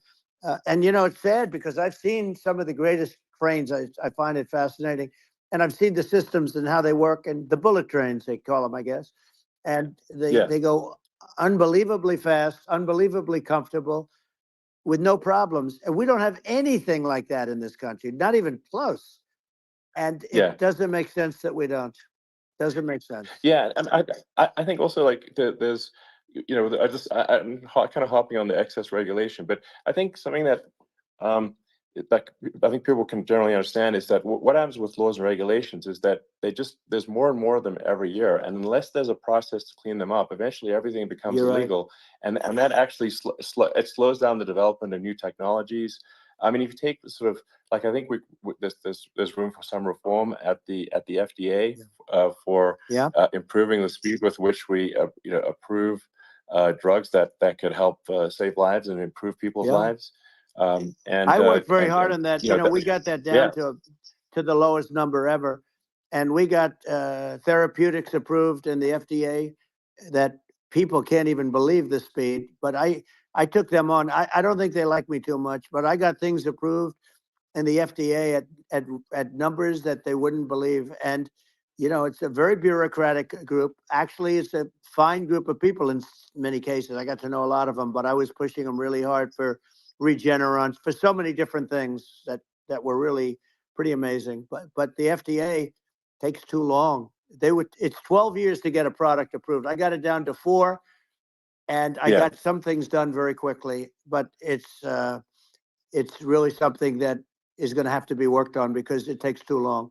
Just takes too long. Yeah, it just takes too long, and it's you end up in the same with the approval, but it's just it takes years instead of something that I think could potentially take Yeah, months, and that improves people's lives. And I yeah, think and but I just wanted to hop on this point that like there has to be an active process for reducing rules and regulations, because otherwise they just keep building up every year, yep. and you get like hardening of the arteries, and eventually everything's illegal, or takes forever, and then we just we just ossify as a society. We can't make any Yeah. progress, and that's it's a really big Well, deal. Elon, just So getting back to the FDA for 1 second, I got something done called Right to Try.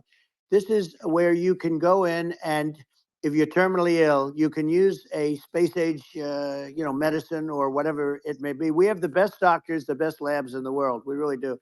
And but people would go to other countries because you couldn't use the product, even if they thought it worked, because it's going through the FDA. I got it approved yeah, where you can yeah, you basically you look, nobody wanted, the doctors didn't want it because of the liability, the country didn't want it, our country, because they didn't want to get sued. These are people terminally ill. The insurance companies didn't want it, and the pharmaceutical companies, nobody wanted it. I got everybody into a room, and we came up with an agreement that you won't get sued. And also, they didn't want it on their record. If somebody's terminally ill and they die after taking a drug, they didn't want that on their record. So we set a separate list if somebody was, so it wouldn't count as a negative. yeah, Okay. And as you know, we got it yeah, done.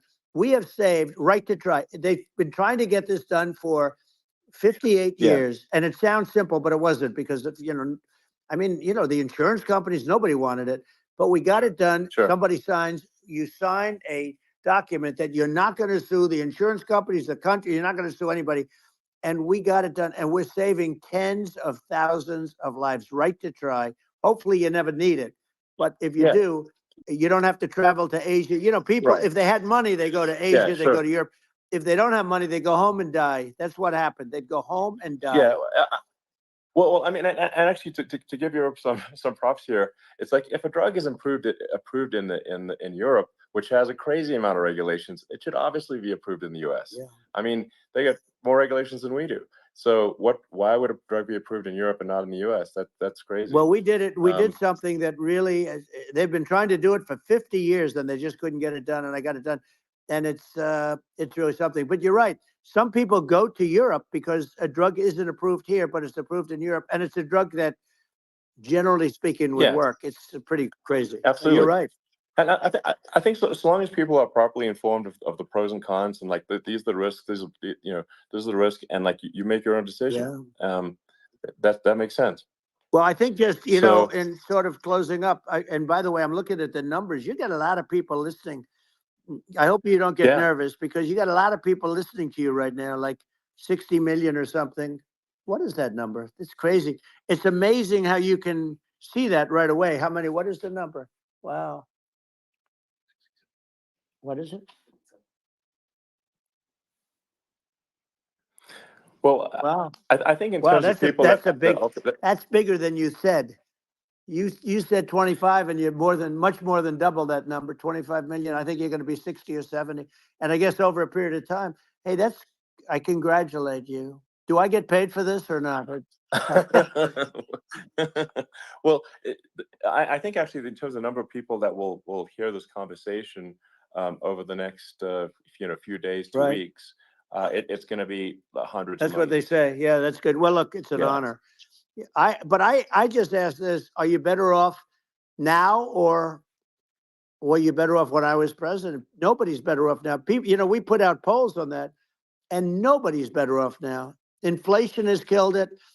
And they also feel very unsafe. You look at what's going on with a lot of different things. You look at the riots we had at the Yeah. colleges over, I mean, it's ridiculous, but Right. all of the riots, they just feel unsafe. And now they really feel unsafe because you have a new form of crime. It's called migrant crime. I call it Biden Well, migrant yeah. crime. Maybe I'll call it Well, Kamala migrant crime. But I mean, with all these things, I always try to get to the ground truth by just asking people. And my mom lives in New York, and I was like, Mom, do have any of your friends, been attacked or assaulted? And she said, yeah, 3 of her friends in 3 separate Crazy. incidents were assaulted just in recent months, just walking around the streets of New York. And I said, well, what happened to the people that assaulted them? Oh, nothing. They got away. Like, and they just know They that always get away. nothing's going to, and they don't even bother reporting it because they know that they're not going to, people are not going to get prosecuted. They just let, violent criminals out in New York. The with, only with one that zero gets bail. prosecuted is Donald Trump. They prosecute Trump. Yeah, I mean, it's just obviously messed up. Oh, it's terrible. If violent criminals are being getting off scot-free, and meanwhile the New York spending massive resources prosecuting you, and it's like, what's this? And I think the sort of sensible public looks at this and says, what the heck's going on here? This is obviously abuse of the legal system. The legal system is supposed to be protecting the public from violent criminals, and it should be obviously allowing the public to make their own decision about who should be president, as opposed to some legal case. Once they start this precedent, because this can go on with the next one. I mean, this is a very bad precedent what they're doing in terms of going after their political opponent, and that's all it is. It's going after their political opponent, and then you get a judge who's a strong Democrat, and I'm being nice when I say that. In many cases, crooked as hell.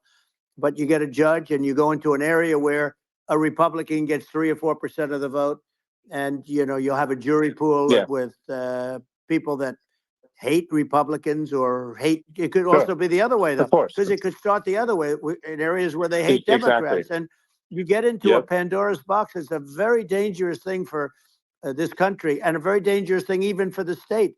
New York City is losing. New York City and state lose a lot of business over what they did to me, because these people say, we don't want that to happen to us. That's no justice system. You have an unfair system of justice, and it's costing New York State a tremendous amount of money. People are leaving and companies are leaving, and they won't come back. So, all of that stuff is important. But the economy now is the big thing, and we can turn that economy up so fast, and people are going to be back again. We're going to get rid of inflation. I think there's a lot of opportunity. Right. Absolutely. So. And I just want to congratulate you. You've done an amazing job. You have definitely got a fertile mind. We can talk. You and I can talk about rockets. It's kind of you to say. Thank you. Tunnels. We can talk about tunnels and rockets and electric cars. So many things. And now you're into the AI, and that's going to be another beauty, I'll say. So it's an amazing thing you've done, Elon. It's an amazing thing, and I congratulate you.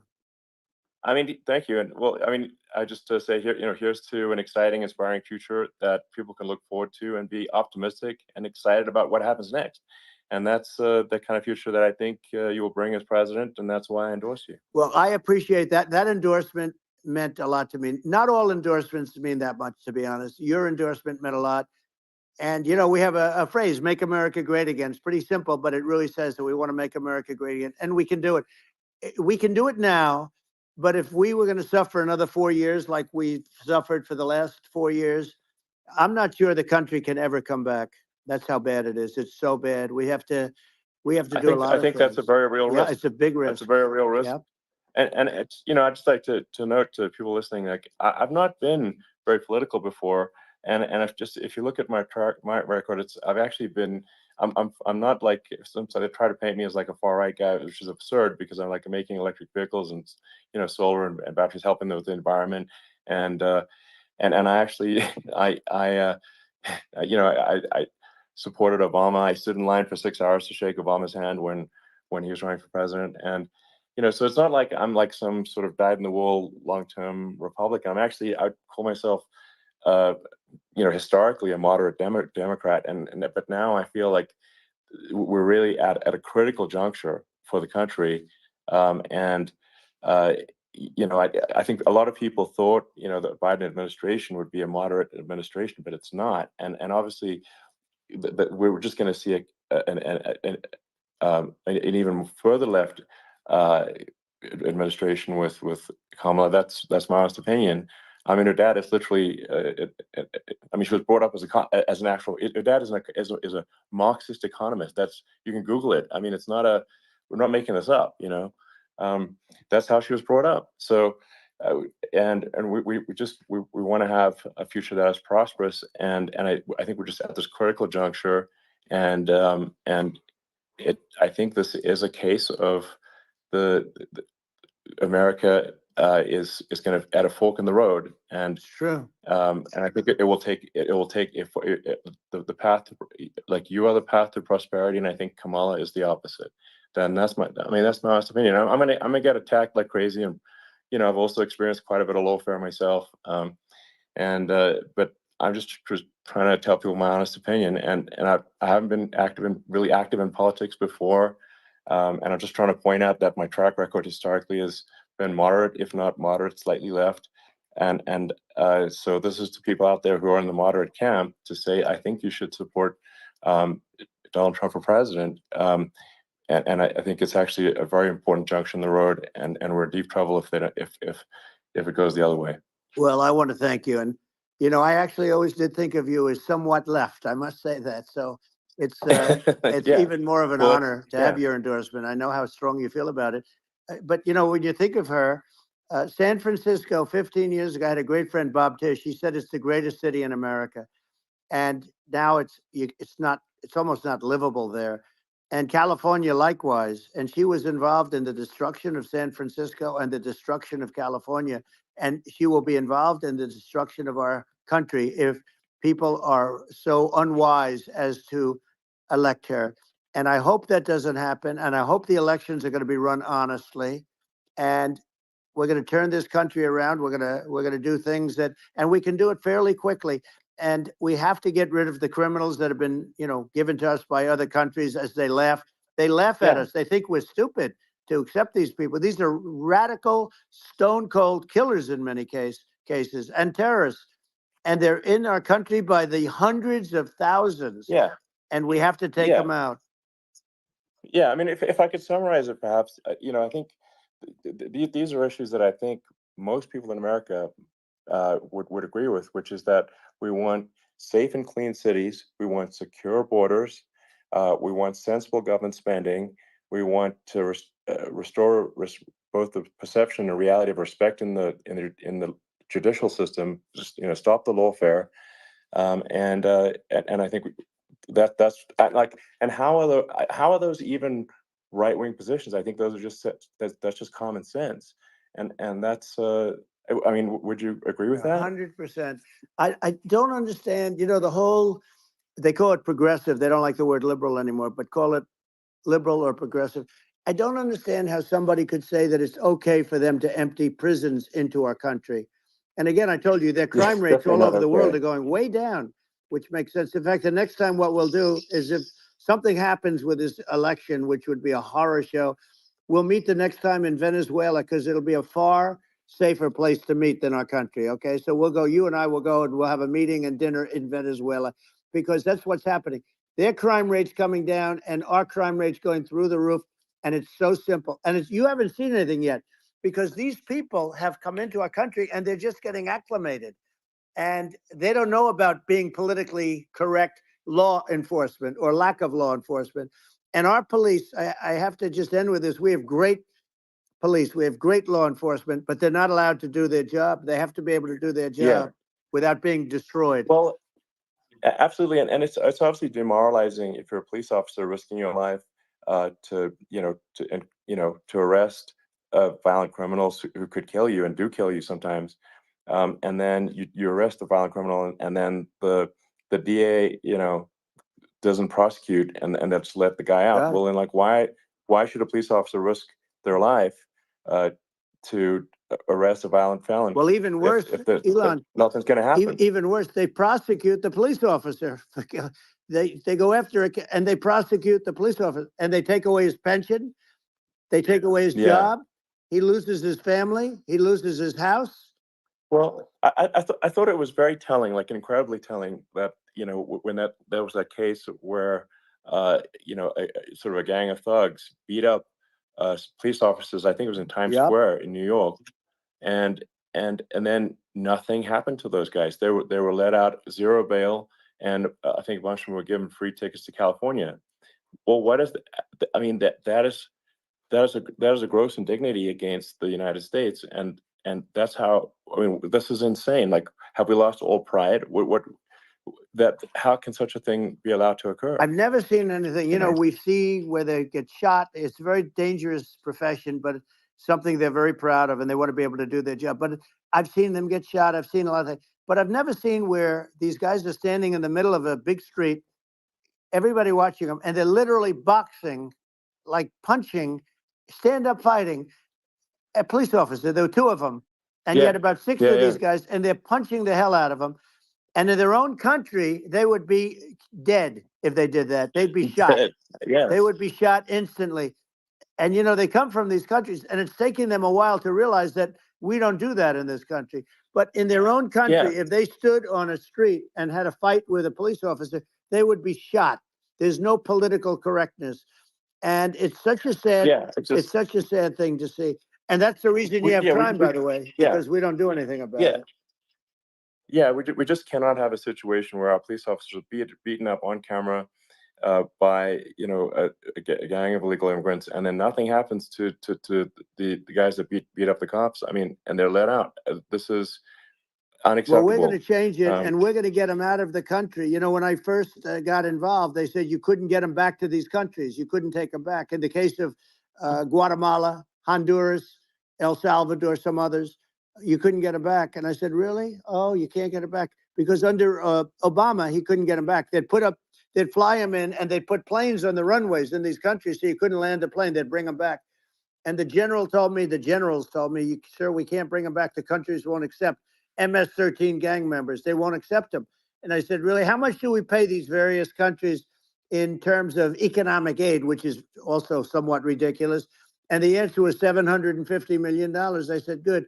Tell them they're in default. They're delinquent. We're not paying them anymore because they won't accept it. And you know what happened? They all called me, every one of them. They said, we would be honored to take them back, sir. We would be honored. It was so easy. But it's one of those things. And we got it back. We took in so many, you know, the MS-13 is probably the worst gangs in the world. They're the most vicious, violent. We took them out of here by the thousands and got them out of here. And their countries took them back. And because I said, you're not getting any more economic aid. And once I said that, they were nice. They wouldn't take them back for Obama. They wouldn't take them back for anybody. And now we have a problem because we have this guy, and they don't take him back anymore with Biden because they don't respect him. It's just gotta be done. We just can't have whether they're citizens or not citizens. We can't have, because they won't prosecute citizens either, not just illegals. So if you can't have violent, repeat violent offenders that are not that don't get incarcerated. That's right. Because they will obviously, by definition, continue to hurt people. And I think where part of this comes from is that there's and I do sort of consider myself liberal in some ways. I mean, it's just that you want to have empathy for people. Obviously, you want to have empathy for people. I totally agree with that. You want to have empathy, but you also have to have empathy for the victims of the criminals. And if you just have empathy for the criminals, it's actually shallow empathy. It's not real. You're not thinking. You have one layer deep empathy. You got to say, like, what if you don't incarcerate this person? Who are they going to hurt? Who are they might kill someone. They might rape someone. If you don't incarcerate them, you have to have empathy for the victims. And there's a lack of empathy for the victims of the criminals, and too much empathy for the criminals. It doesn't make sense. That's why you want to have deep empathy for society as a whole, not shallow empathy for criminals. Right. And we have to give our police officers the dignity and the respect that they deserve. And we have to let them do their job. They can do a great job, but we have to let them do their job. And if we don't do that, it's going to all disappear. There's never been a society like this where you're allowed to do anything you want and nothing happens. And I'm talking about violent crime. And it's going to get more violent because these are really, really violent people. And we're going to get them out of our country, and we're going to get them back to because they were sent here by the presidents and by the various people that run those countries. And I know every one of those guys. And they're smart people, and they're streetwise people. And they really think that the USA is stupid. They think we're run by stupid people, and they happen to be right. But when I was there, we had no problem. We got them out. We took out thousands of MS-13 gang members. We brought them back. And now, again, it's the same old story. We don't do it. And they actually gave them a big increase in aid. They raised it up to billions of dollars, and they get nothing for it. So, it's I hope everybody's going to vote for Trump, and we're going to get this country straight. Yeah. And I didn't need this. I'm like you. I didn't need this. I had a very nice life. I didn't need to go through court systems and go through all the other stuff and run at the same time. I have to run. I have to go through fake trials with, in some cases, corrupt judges, totally corrupt judges. I didn't need it. I had a nice life. I have great locations. I have beautiful oceans that I have places. But I felt it was important. And if I had to do it over again, you probably think I'm crazy for doing it, actually. But if I had to do it over again, I would have done it over again, because this is so much more important than me or my life. We're going to save this country. This country is going down. And these people are bad people that we're running against, and they're liars. They make statements. They do things that are so bad. They say they're going to make a strong border. They say they've been great on the border, and they've been the worst in history. They say they're going to stop crime. Like, the facts speak for themselves. It's so incredible. Speak for themselves. Like it's got to the point where people just don't even bother reporting crime in a lot of cities because they know nothing is going to happen. That's what I hear anecdotally from people all the time. So it's just my values. I'm just saying to people out there, like the things I think are important for the future is like we've got to have safe cities, we've got to have secure borders, we've got to have sensible spending, and we've got to have deregulation, and so we can have a prosperous future. And then we want to have some exciting, sort of moonshot projects that people can get fired up about, and that's the future I'm looking for. And I'm pro environment, but I'm not against. I'm not like I don't think we should vilify the oil and gas industry because they're keeping civilization going right now, and but I do think we want to move at a reasonable speed towards a sustainable energy economy. Those are my values, and I think and so I mean that's why I'm supporting you for president. Well, I appreciate it. We're going to give incentive to companies to come into our country, not to leave our country. We're going to be giving tremendous incentives. We want companies to build here, not to build in other locations. And we want to create jobs. And again, it's about the American dream. You don't hear about the American dream anymore, Elon. You don't hear. You're the American dream in the truest sense, but you don't hear about the American dream anymore. And you're going to hear about it. People, they need that incentive to go out and do it. And they're going to love their lives. I mean, they're going to look forward to getting up in the morning and going to a job that they love, not a job that they can't stand, or not any job at all where they have no money, where they literally have no money. And then they end up with violence and lots of other problems. No, we're going to do some great things. And I learned a lot in the first. We had a great economy and all of that. We rebuilt the military, we did so much. But I also learned the best people. I learned the good people, the smart people, the dumb people, the people that can do things, the people, you learn. When I first came in, I tell people I was in Washington, D.C. only 17 times, according to the fake news media. I was in 17 times. I never stayed over. And you don't know people. You rely on other people to give you names, and then you realize the people you relied on weren't so good. Now, we had great people, but we also had some where I wouldn't have, used them had I known. Now I know everybody. And I think we're going to really turn things around fast. We have no choice. Otherwise, we're not going to have a country. And I really appreciate this. To me, it's been a lot of fun being with you. You're an amazing guy. You've done an incredible job and a great inspiration to people, a great inspiration. And I hope you keep going and just continue to do well. And we're going to have a big election coming up. And I think November 5th will be the most important day in the history of our country. I think that election will be the most important election. And I think it'll end up being maybe the most important day in the history of our country, because if we don't win, I just feel so sorry for everybody. No, I think we're at a fork in the road of destiny of civilization, and I think we need to take the right path, and I think you're the right path. So I think Well, that's what it comes down to. thank you very much, Elon. It's a great honor, and we'll do it again sometime. And it's been really fun, and I hope you got a lot of viewers. I hear you got a lot, but I hope you got I know you got a lot of them. So I appreciate it. I'll see you soon. All right, sounds good. Thank you. All right, that was pretty cool. So, I mean, nothing super crazy said. Trump was definitely dominating the conversation. Elon can hardly get a word in at a few points there. But one of the most compelling things that stood out to me was when Trump said that they tried to charge him $5.7 billion for 2 Boeing Air Force Ones. And, he said how people like Obama and Bush, they just don't even think twice about that. They're just, yeah, run it, sure.